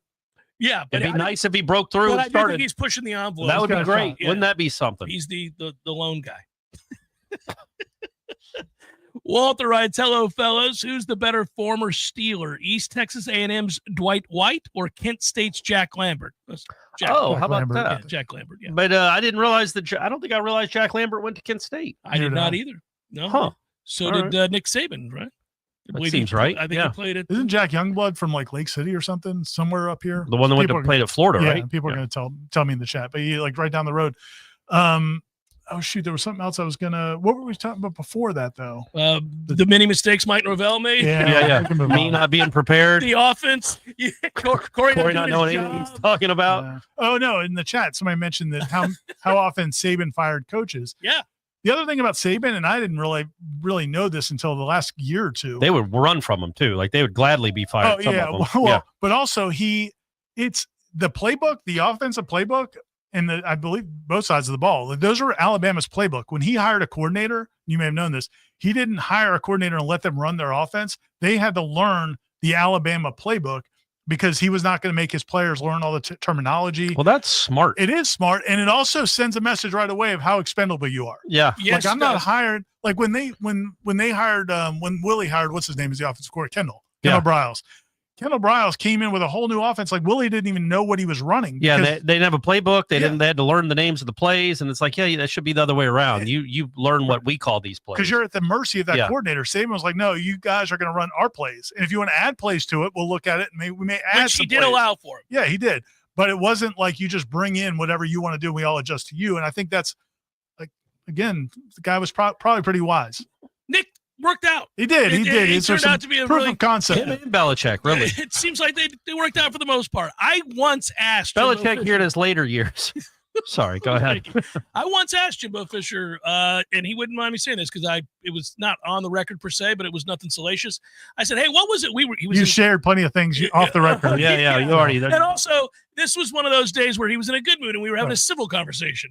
And as we were talking before the interview, I said, "Hey, I've always wanted to ask you this. You can tell me to F off if you want, but I'm kind of curious. What was it like working for Nick Saban?" Now, obviously, you produced at the time. They scored the most amount of points in the SEC's history at LSU. Yeah, they won a national championship. Right. But Jimbo had a lot of success. And I said, what was it like working for him? Was it difficult? And he goes, oh, it could be. At times he was demanding, as you would expect that he was. But if you did your job and you worked really hard, it wasn't that difficult, except for nothing was ever good enough. And he talked about one time they scored 28 points and a half of an SEC road game. And at halftime, Saban got in there and was like, what are you doing on second down? What in the hell do you think? He's like, it's 28-3. That's why you're not me, Jimbo. That's why you're never going to be me. 4 touchdowns. So, yeah, but I mean, that kind of is as you would expect, right? He ruling the day, but wanting more. Right. It's a little bit more of what Mike needs to do here. It's like, man. Especially if you're going to be a CEO. Yeah. And also, real quick, I wanted to throw this out there with Link Jarrett and his pitching. Like, Florida State was very good this year. They were basically one strike away from probably getting to Omaha. But was that pitching good enough? And if it wasn't, what are you doing to fix it? Because you don't you're win. bringing in the kid from FAU for that starters. helps, but like wins and losses can't be the only thing. Right. You've got it, and that's the thing with Norvell. That if we in hindsight, and I know I'm speaking in hindsight because I wasn't preaching this 12 months ago. In hindsight, he should have been able to look at that offensive line in 2023 and like, well, that took a huge step back. It didn't get better as the season went on; it got worse. And if Jordan Travis wasn't a magician, we wouldn't have scored any points even against Pitt. With our whole offensive line intact. So I wish he would have had a little more foresight back then. It is interesting, though. It was brought up that we had a lot of dead plays. And I brought it up after a game in which they scored a ton of points early in the year against Second 11. Georgia Southern or whatever it was. they were constantly behind the chains on second down. Yeah. And especially if they ran the ball on first down. Couldn't move the ball against North Alabama. They couldn't push them out of the way. To find any sort of positive. What would happen is that you had a really gifted running back who would break a tackle and go 70 yards. Gone. Yeah. And that was the thing. You didn't even have to have drives. Right. If Trey got loose, it was. Yeah, and that's who he was. He was a difference maker. But without that, it wasn't like sustained 4 yards, 6 yards, 3 yards, 4 yards. It was none of that. It was 2nd and 11, 3rd and 9. Oh, I just ran that bitch over and now I'm gone. I think just to give him the benefit of the doubt a little bit here is we talked a lot about how banged up they were at receiver and at tight end. Like Jaheim Bell wasn't healthy. Never. After the second week. Keon Coleman wasn't healthy. Johnny Wilson had some things here and there. Thigh bruise. So they couldn't. So we felt like, okay, the problem is that teams know they can't throw it because those guys weren't burners anyway. They can't throw it deep. So let's stack the box. And now I think we kind of, you as you go through a season, you can kind of excuse away things. And I think that clouds your vision. But that's the great ones have to be able to see through that. Yeah. Trick Knoll writes, for 2 years, Alfred said it would level the playing field, meaning the House settlement. Now, 1 week after the approval, he's saying it could be broken. Well, he's not saying it's broken. He's saying enforcement is questionable. Yeah, skeptical. Skeptical is the word. But enforcement is the key to all of it. Yeah. It's the only key. If you can't enforce it, then who cares? If you have a speed limit sign, but there's no cops on the road, go drive 100.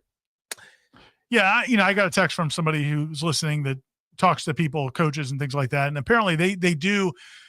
There is the hope is that because the penalties are so strong and the penalties are going to be extremely strong. We've talked about what that. Are they? I mean, like huge financial penalties. Oh, good. And give it to the other teams too. Like have the other teams divvy up. Like if you have to pay $1 million fine, right? Divvy that up around the rest of the conference. Well, and one of the things that he was saying, and again, I haven't looked into all this, so I don't know for sure, but that if one sport violates it and gets caught, it can affect your whole athletic program. That'll be fun. Because coaches' meetings will be fun. Well, so that kind of thing. You sorry son of a bitch. Yeah. So there are, there's potential for it. But again, I think the reason Michael offered back to the question, the reason he said what he said is because he's hearing anecdotally from the coaches that some schools are still throwing around crazy numbers. Seminole Headlines, 93.3 Real Talk Radio, Warchant TV continues in a moment. Searching for the best place to spend time outdoors this spring and summer? The Golf Club at Summerbrook has all the amenities you and your family need. Purchase a family pool membership this season and enjoy the most luxurious and relaxing resort-style pool in the entire city. With a 6,000 square foot deck, covered pavilion, and poolside drink and food service, you'll feel like you're on vacation. Reserve your pool membership today. Visit the Golf Club at Summerbrook.com or call 850-894-GOLF. That's 894-GOLF. Do you own a small business? Let me guess. You started your business so you could get bogged down with payroll and bookkeeping, office tasks, and other paperwork, right? Probably not. I'm Craig Collins with Collins Income Tax Solutions. Allow me to help you get out from behind your desk and get back to doing what you love. For any of your payroll, bookkeeping, or other business services, give me a call today and allow me to take it off your plate. You can find my contact information online at collinsincometaxsolutionsllc.com. Honey, what are these mushrooms in our yard? Portobello? Huh. Let me take a look. Oh, Shiitake. I don't know, but our septic system is failing, and our whole yard smells like Should we try to cook these up and eat them tonight? This is bad, Sheila. Well, we better fix it soon, or we're going to be in deep... Sheila, look. It's Crud Septic. Our prayers are answered. Call Crud Septic Service today. Pump outs, installs, repairs. CrudSeptic.com. That's CrudSeptic.com. Hey, let me tell you about my friends at Tried and True Consulting, a Seminole-owned business that specializes in payments and business solutions. Tried and True's core expertise includes card, ACH, point of sale, mobile, e-commerce, and hosted payment solutions. Tried and True will help you reduce costs and increase your bottom line. That always sounds nice. Whether you're a retailer, restaurant, licensed professional, or service industry, Tried and True is saving you money. Tried and True's expertise extends to payroll, video menu ad boards, IT services, web design, and social media. It's time to make one call and tell the competition to take it on down the road. Call Don or Joe today at 844-464-6653. That's 464-6653. When you do business with Tried and True, they contribute 10% of the net revenue to the Battle's End. So go Tried and True today. Call 844-464-6653. Hey, everybody, this is Shannon Young with Cross Country Mortgage. Been in the industry now for 22 years. I just made the move over to the nation's largest retail lender, Cross Country Mortgage, here to serve you in 7 states, including Florida, Georgia, Alabama, the Carolinas, Tennessee, and the state of Texas. Here to offer better service, better rates, and if you were thinking about buying or if you've been on the fence and been waiting to call me, now is the time. You can still find me at loansfornoles.com. That is, again, loansfornoles.com. I've helped thousands of fellow Noles get into their dream home, and I can't wait to help you get into yours. Give me a call today. I'm at 954-369-6171, or go to loansfornoles.com. Again, that's 954-369-6171, and that's loansfornoles.com. Equal housing NMLS 373031. Life is stressful. Dinner shouldn't be. That motto is why Register Sausage has been doing business in the Florida Panhandle and Lower Alabama for over 75 years. A proud sponsor of Seminole Headlines, Register Sausage always provides the best Southern smoked sausage to over 140 grocery stores and restaurants throughout the Southeast. Headliners have discovered the Register's difference. You can too. To find a store that carries Registers near you or to buy directly, head to registermeats.com. That's registermeats.com. Register Sausage. Yay, sausage! Seminole Headlines returns now. Head to YouTube and search for Warchant TV today to catch the show live or on demand. Now, here's Jeff Cameron, Ira Schofel, and Corey Clark. All right, let's keep the questions going, boys. We've got one from Tony who says, in a hypothetical, if our defense only gives up 24 points per game, would that change your record outlook for the season? I think it takes us to a floor of 10-2 if they do that. Whoa. Really? I think he's saying yeah, the most they give up in a game is 24. Because if they give up an average of 24, that means they could give up 40 in a game and 11 in another. Yeah, I think that's what he meant to say, right? He goes, I still think at Clemson is an L for sure. Also, if you guys could inform some of us on the baseball forums where to send baseball-specific NIL money, it's been asked. I'll put my address in there. I'll get it to them, guys. You'll make sure that they're doing all right. I'll get it to them. The one, what I'd say real quick on the NIL for the sports other than football specifically, because Battle's End's more football and men's golf, right? Or golf in general. I think they still do some stuff with them. But are Mirabelle Ting and Lottie Wode coming back? Do anybody know? Jeff, get on that. You're the golf. I would guess not. They're juniors. They got eligibility. I'd take it on down the road. All right. It would be cool though. It would be cool. And we didn't ask what you would do. We're asking what Lottie and Mirabelle when are you're doing. number 1 and 2 in the world. It would make sense. But I would say there's two things. There's the coaches clubs, which are they can't necessarily like if you give money to the coaches club, I don't know necessarily that money's going directly to NIL. But if you think of like the money being fungible, if they can use that money for other things, then use other money for NIL. So I would encourage the coaches clubs. And then, I do think there's Rising Spear might have a new name now. There might be some other thing. If you call the baseball offices, you can ask them. But yeah, the coaches club is a way you can donate and help a specific team. And if you go to SeminoleBoosters.com, their website, they've got all the coaches clubs for all the sports. If the football team only gives up, doesn't give up any more than 24 points in a game this year, any more than 24 in a game, I feel like that's 10-2, 10 maybe. Yeah. I mean, that'd be something. Because you got to what teams do we think they're not scoring 24 at? They're probably not scoring over 24 at Clemson. So he's right about that. And then just I don't know that there's Alabama. Anyone they couldn't. I mean, we really have no idea, right? We haven't seen the offense at all. It's probably 24-27 is probably what I think if you go back and look at the last 100 games that Gus Malzahn's coached, I would guess he's at 24 or over 24 80% of the time. Go back to last year and the year before. While I'm reading this question. I'll do it right now. It's easy to do. Just go back and look at the last 2 years and see what they averaged on off, or not what they averaged. Like go through and look and see how many times they scored less than 24 points. R.A. Noel writes, gentlemen, could FSU retire Corso's jersey and LaMarcus? Why is it likely that Kirby Smart will be the first coach to snitch on other programs? Kirby definitely could be that guy. We've seen that. We've seen how that plays out. Yeah, I mean, I don't know. Would you retire? I don't know if you retire Corso's jersey.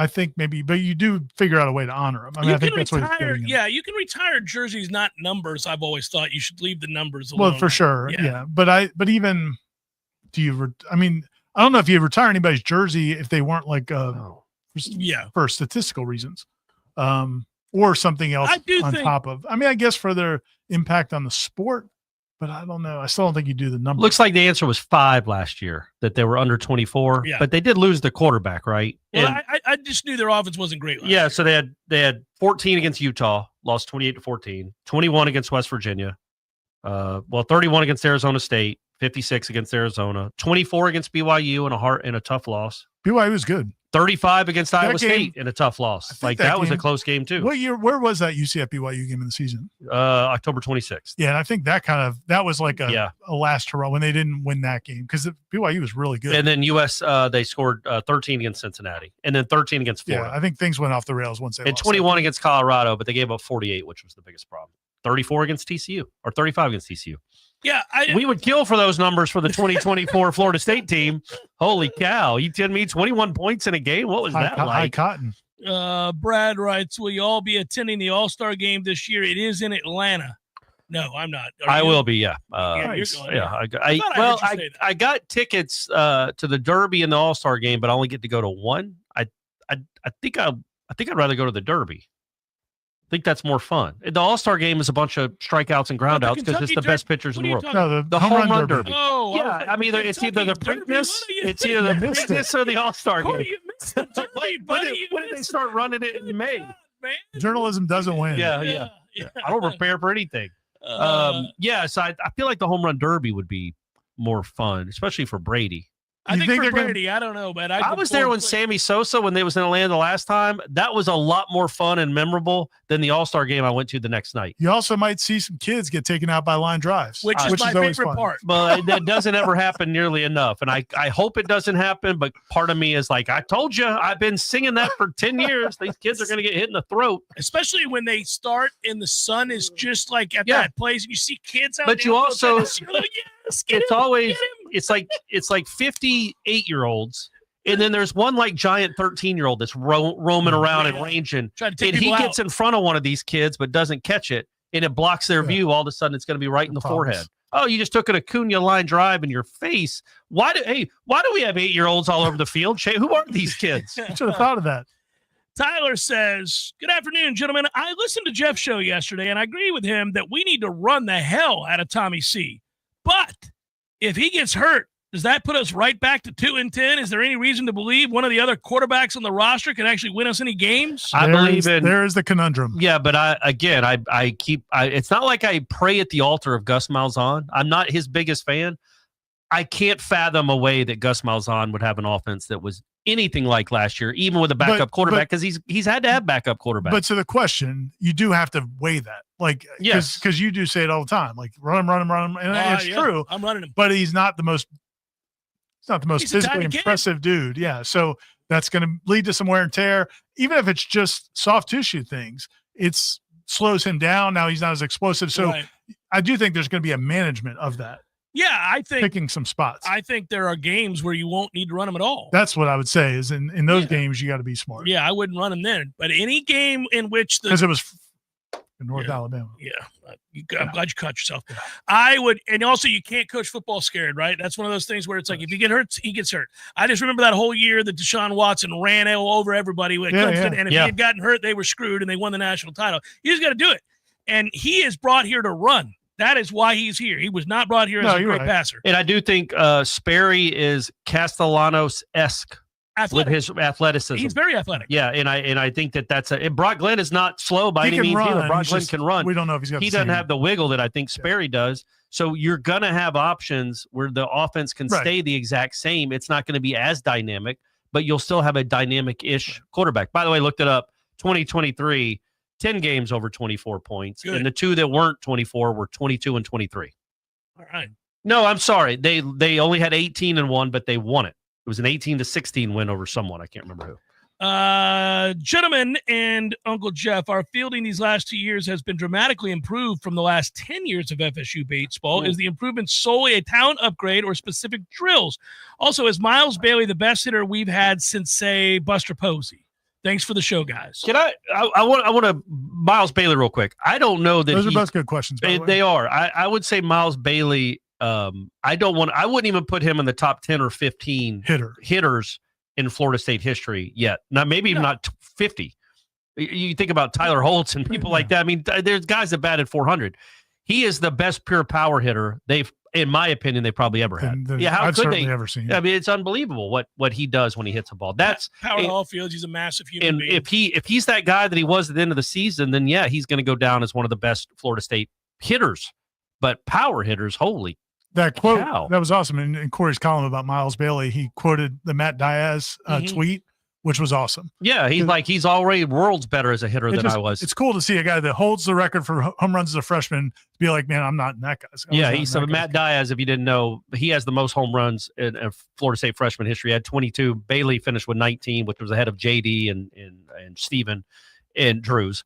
And Matt Diaz was like, yeah, he basically even said we had those loaded bats. Yeah. And Miles Bailey does not have a loaded bat. He's like, the ball wouldn't have come down yet. If he. Yeah, well, imagine him with those bats. Holy cow. Well, and I think you can hear it sometimes in some of the ex-college baseball stars that have, done color for Florida State games. When you hear their praise and the way they talk about him, that they're seeing something that they know is plus. Right. And I think just in terms of observationally, look, by the time he made the adjustments the second time, so you had the early season adjustments and in the middle of the season adjustments to ACC play, you start seeing evidence that the game is slowed way down. He lets it go deep he has no problem sitting with 2 strikes, drives the ball the other way constantly. Now, if you make a mistake, middle, it's 450 feet. But he does all the things that great hitters do, which let it travel deep, and they hunt the fastball, obviously, can adjust off of it, and he drives the ball to both alleys. I mean, it doesn't even look like he's having the effort to hit the ball. It's insane. But there's, again, the power, the hitting tool, just the pure hitting tool. He struck out 76 times. If they would have kept going, he might have set a Florida State record. Like he's got to get better about just putting, because when he puts the ball in play, I looked it up. He hit 550. But that stretch, the stretch at the end of the season, where he didn't strike out. He struck out like 4 times in 9 games. He had 11 walks. That's as good as a kid could look. He became your most reliable hitter when it mattered most. As far as the defense goes, I would say 2 things. I think it's both. I think it's better talent. I think again, Link Jarrett, when he got here, the first thing he talked about was getting players that play positions, not just give hitters and figure out where to play them. He wanted to find, and those athletes, man, those athletes that they put at second and short the last 2 years were phenomenal athletes. And so that's a big part of it. They've had good center field play. I think in the outfield, and he coaches it really well. What they do, I thought that was cool, is in the outfield they have 3 center fielders playing in the outfield, basically, yeah. And then basically on the infield, besides first, you have 3 shortstops playing the other positions. Cal Fisher came in as a shortstop. Cam Smith came in as a shortstop. So you're moving guys that can athletically move left to right and putting them in a different position. And Lodis is I think a major league shortstop already defensively. He is defensively. Without question. And back in the beginning of the season, I remember we were talking about the outfield, because they brought in Gage Harrelson and Chase Williams and these guys. We were like, yeah, Max probably is not going to play center field, and then he won the job. So I mean, it's next year Chase will be the center fielder, and he'll be so much better than he was this year. He overran too many things. He got hurt. He had issues.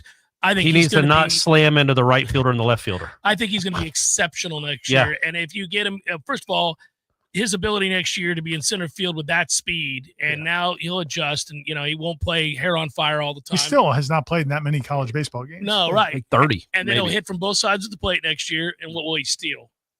60 bases? If he learns to take a walk, he will lead the country in stolen bases. Yes. He doesn't matter. He just gets on base. He's at second. I hope he realizes that a walk is a double. It's pretty amazing. Another question about a guy that's maybe off the radar that we think has a chance to make an impact. Off the radar. People have been thinking about that lately. I don't know why. I think we had a similar type question recently. This time of year.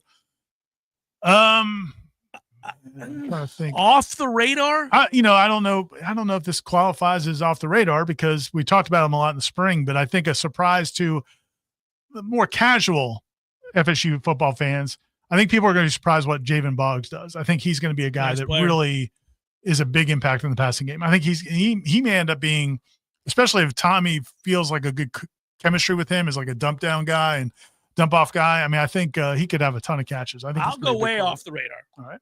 I think the Lavallee kid who didn't play in the spring. Really? All right. I think at the tail end of the short time he was at North Carolina. That 9-tackle start against in their bowl game. In the Gasparilla Bowl. He had a 9-tackle game. But I think if you go back and look at him, he does seemingly see it. He sees it. And that's a big part of playing linebacker, and he's physical. So they're weak, I think, depth-wise at linebacker. So maybe he becomes a guy. And they just got a commitment from his brother. Right? They did. Yeah. Noah Lavallee. Yeah. Who's supposed to be a better athlete. Going to have the whole Lavallee family. They'll all be here, buddy. Okay. So I went way off the radar. I mean, I'm just Yeah, that is way off the radar. I'll go with Who you got? Who's off your radar? Well, I feel like for this question, he's on my radar. Does Jalen Lucas count? I feel like he kind of counts. I don't think people shouldn't, think about him at that's all. good for him. And I think that's a kid that could make 3 game-changing plays this year, which Him is a getting hurt big was a big impact. problem. Yeah. I mean, they had a lot of things go wrong, not just the decision-making and everything else. They did have a lot of injuries and that was a huge one. Yeah. I bet that kid's just a burner. They had just decided to start playing him, which was nice. Yeah, well, give him a kick, and then he hurt. Well, then Norvell's like, see, he gets a 30-yard catch down to the 6 right before my quarterback's going to chip some bricks. There was some. And I'm gonna. He can't play anymore. That's why I didn't give him the ball. Frustrating, man. Yeah, he would have helped a lot, and he's at least going to be fun to watch in the 8 touches he gets a game or 6 touches he gets a game. I think. Can we talk to Velo right now? Is this a good time? I want you to do so. Yeah, I want you to It do looks so. like his hands were getting ready to put us on break. I'm potting up what I have to get ready to Oh, hit. okay. We're All good. We're good. So Kim and I did go over last week for the paint and sip kind of thing that Did they you did. really? Yeah. What we did had a you good time. She painted. She painted this beautiful rose. I didn't know there was an option that you didn't have to paint. I just talked to a buddy of mine, this guy Paul. Okay. But yeah, we had a great time, and she painted. She had a great time. I had a great time. You're like we were the all kid in winners. the group project that's talking to his friends while the smart one gets the stuff done. That was my academic career as well. And Kim knows that, so she's good with it. But yeah, they're doing a lot of events over there, man. They got some events this week. Real quick, we touched on it a little bit last week, but they've got trivia on Tuesday nights. Again, if you're in Thomasville listening to this, go over to Tavello, or if you're in Tallahassee, you can make it up Get there up to Tavello. in like a half hour. It's right there in downtown Thomasville. Trivia on Tuesday, bingo on Thursdays. Saturday, they've got like a big bonanza. They've got original music. They've got a guy, Randy Wiley, playing there that day. Then they also are going to be selling some merchandise and also selling some food. They've got Man, food, beer, a place merch. called Grazing Craves is going to be on site selling charcuterie cups. You love the charcuterie. I do love. You need to be up there, and they could have Seminole Headlines merch. Yeah. Well, that's we coming can soon. make that happen. That'd fly off the shelves. But go up to Tavello, and Kim and I had a great time there the other night. Kind of got after it a little bit, so I think Kim had to drive home, but it was a good time. You think you don't even remember? I think Kim drove home. Okay, good. I didn't drive home. I know you didn't drive home, so that's a good sign. We had a good time. Did you branch out beyond the coffee blonde? I actually went back to the Tavellos because the coffee blondes were hitting me kind of hard after a few, and so I went back to the lager, which is delicious. The Rose City Lager is just the basic lager. It's fantastic. That's why that was my go-to till they introduced the coffee blonde. But the coffee blonde's a little I heavier. liked that he was like, man, I had a couple of those coffee blondes. A little too much. I was A spinning. little spinny do. Spinning. Had to go Yeah. back Not to the in lager. playing shape. Right. Yeah. Seminole Headlines, 93.3 Real Talk Radio. Warchant TV continues in a moment. Local news now. Saturday's No Kings protest at the Old Florida State Capitol Museum proved to be mostly peaceful and did not disrupt traffic flow. However, one counter-protester was taken into custody by a Capitol police officer after an exchange with a protester. Court records identified the counter-protester as Daniel Hernandez. Hernandez's arrest came after police said an officer observed him in an argument with a protester. The protester was recording Hernandez as he walked away. He then became irate and turned towards the protester and began approaching while yelling. Then he willfully and intentionally hit the protester's phone out of their hand, causing it to fall into the middle of South Monroe Street. Officers separated the protester and Hernandez just before placing him into custody. He is being charged with simple battery. Hernandez was the only person arrested during the No Kings protest in Tallahassee. This is Rachel Anay with Real Talk 93.3 Local News Update, brought to you by Macklemore Systems, Tallahassee's go-to Mac store. Check them out online at MacklemoreSystems.com. This is meteorologist Paul Trombley with your Real Talk 93.3 weather update. Slight chance of thunderstorms this afternoon. Otherwise, sunshine mixed with clouds at times. High temperatures reach up to 92. Winds out of the south, 8 to 15 miles per hour. Mainly clear tonight, 73. Sunshine mixed with clouds at times tomorrow. Slight chance of thunderstorms. High temperatures reach up to 92. This report is brought to you by the Lawn Johns. For all your landscaping and lawn care needs, visit thelawnjohns.com. Right now, 90. Hey, no fans, our partner ISF Inc. is a national management and IT consulting firm located right here in Tallahassee, Florida, solving the future for state governments through strategy, process, and technology. As a trusted advisor for state governments, ISF knows the importance of defining a clear and detailed strategy. Our friends at ISF can help your organization create a strategy that sets you on a path to success. ISF, your vision plus our expertise brings your brilliant ideas to life. Visit ISF.com to learn more. ISF, solving the future. I got a fever, and the only prescription is more cowbell. Do you have spring fever? Your only prescription is the Lawn Johns. Hi, it's Mark from the Lawn Johns. We can make your landscape more appealing by providing you with award-winning lawn care. With 4 levels of service, the Lawn Johns offers you more choices than the rest. More flowers, more mulch, or more pine straw all means that your home or office will be more beautiful than ever. So if you've got spring fever, go to thelawnjohns.com or just look for our big purple truck. I gotta have more cowbell. Life is stressful. Dinner shouldn't be. That motto is why Register Sausage has been doing business in the Florida Panhandle and Lower Alabama for over 75 years. A proud sponsor of Seminole Headlines, Register Sausage always provides the best Southern smoked sausage to over 140 grocery stores and restaurants throughout the Southeast. Headliners have discovered the Register's difference. You can too. To find a store that carries Registers near you or to buy directly, head to registermeats.com. That's registermeats.com. Register Sausage. Yay, sausage! Seminole Headlines returns now. Head to YouTube and search for Warchant TV today to catch the show live or on demand. Now, here's Jeff Cameron, Ira Schofel, and Corey Clark. Got me thinking about Tavello. You should come over. You guys, you could have done some painting. I could have done some painting. I'm not getting good at painting, but I would have done it. Yeah. Kim didn't think she was great, but I thought it looked really nice. Where's it hanging? I don't know if we've hung about. Oh, that's fair. Still, you liked it though, right? I realized that I betrayed I didn't realize how late we are on the show, and I have totally betrayed the fine folks at Facebook. Well, let's go. Let's go. I got it. I didn't go question for Facebook. I didn't do that for my own health. Okay. All right, silence yourself. 12 hours. Here we go. Chad says, "Good day, gents. I hope the Register sausage grilled up nicely on Father's Day. Which sequence had you feeling more hopeful? Football's opening drive of the year against Georgia Tech, or baseball putting up 2 in the top of the first with Mendez on the bump?" The Georgia Tech one. Well, that drive was just because it was on top of going undefeated. Yeah. It's like, oh God, this is a really good offensive line. They're just exerting their will. Amar writes, gentlemen, which of these 2 scenarios is more likely for the upcoming year? FSU football finishes in the top 25. That'd be nice. FSU men's basketball makes it to the NCAA tournament. The first one. I mean, top 25. Come on, man. That's 4 losses. It's a very tough question. You could be 9-4 and be 19th in the tournament, country. though. They could make men's the basketball tournament. can make the tournament. I think they're going to be it's a whole new roster. That's why it's a fair question. Yeah. I wasn't saying it was a bad toss-up. question. I don't think it's a toss-up, though. But you answered it kind of authoritatively, so it felt like you were saying it's no question. Yeah, because it isn't a question. It's a stupid question. It was a ridiculous question. Everybody knows the right answer. This is how we treat you, Facebook people. We don't treat the Twitter y'all people. y'all didn't answer, though. I think it's a toss-up. I think it is a toss-up. I feel 50-50 about it, but I won't sit the fence. I'll say. I mean, y'all haven't seen Luke coach a game. If Vegas was setting a line, they would go with your answer. All right. There's no way. That's definitely the favorite. I think I would go with Florida State football because basically it's a question: is Florida State football good enough to be in the top 25, or is Florida State basketball good enough to be in the top 34? 64. Well, yeah, you're right. It's probably the top 34 because those are the at-larges. Right. I feel like Florida State basketball and being in the top 35 in the country seems like I think I'm believing in Luke. I think they've done a nice job with this initial roster. We'll see, but that's the favorite. Yeah. That is definitely the favorite. Nathaniel Hornblower did there this we question, go. and watching the kid from Arkansas just drives Jeff's point home. We need to find some arms that can locate the fastball, attack the zone. zone. You mean the kid that threw the 19 strikeout no-hitter? Want one of those? Well, go get him. But how many outs from a perfect game? Yeah. But his larger point is correct, which is that he gets ahead with fastballs 0-2, 1-2 all the time. That's nice, yeah. Now, listen, we're not going to find the preternaturally gifted. Pretty elite arm. But I'm saying they do have to do a better job. Yeah, 100%. That is true. And it's a great approach if you can do it. And I know we just brought in the FAU lefty. I'd love them to find a righty. Yeah, I will say this too real quick, because you were talking about the everything with the NIL and money and everything. I don't know what Coastal Carolina's baseball budget is, but it's smaller than Florida State's.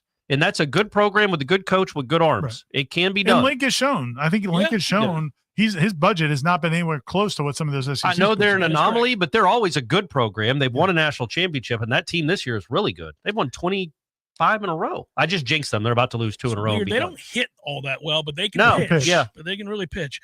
Joseph writes, good day, gentlemen. I've noticed a couple of changes to the baseball roster last week or so with a name or two gone. Any information on what's up there? As always, I enjoy the show. Headlines and Wake Up Warchant are my favorites. By the way, it looks like our dude Corey posted this at 2 a.m. Yeah, thank you. You're welcome. You're welcome. 2 a.m. That's when I got home, was in bed, and I was like, you know what? I got to keep the streak going. I'm gonna post questions. Yeah, they do have a few guys that went in the portal. This is just where we are in college baseball, and I think for the most part, it's guys that maybe either didn't love the role they had or didn't love the role they were going to have next year. Isn't that every kid that enters the portal? Yeah. Well, but except for money, you don't want to lose your top players, proven players. So they have had some guys leave, but I think that's just the way of the world now. Sean writes, y'all know I love Link and believe he'll get us a natty one day. This is Sean does believe that. It's OG right here.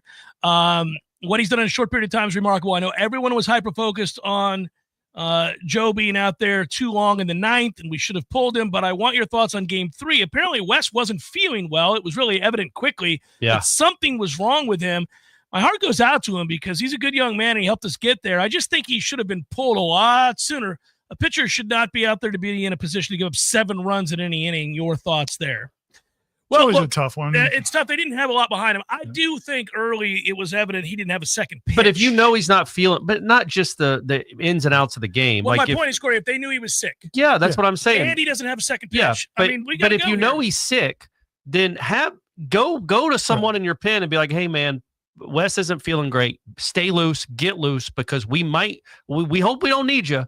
But we might need to call on you in a big moment here if he's not getting it done. And they didn't. Like they waited until he's given up 3 home runs. Sure. It's tough. I mean, I'm sure you're thinking, well, if I get somebody, I always thought Mike Martin was got a guy up in the pen early. He would get guys up so much in the pen. It's like, well, half your pitcher? The dugout would sprint down in the first inning. And it's like that's not a great sign for your pitcher. I just walked one guy, coach. I'll get it figured out. Remember, I got Michael Hyde back in the day, man. He'd give up like 1 base runner in like the 5th. And 6 guys are running down to the pen. It's like, hey, man, it's not great for the confidence. But in that scenario, you could even say, Wes, give it a go, lock it in. But you understand. I mean, you're not feeling well. I'm going to have somebody out. Yeah. No, that makes sense. I will say this. Again, though, not a ton of great options down Not there. a lot of options. Plus, you got to get through 9 innings. Yeah. It's not just about. The other part I would say is, and I got to think about the right way to phrase this.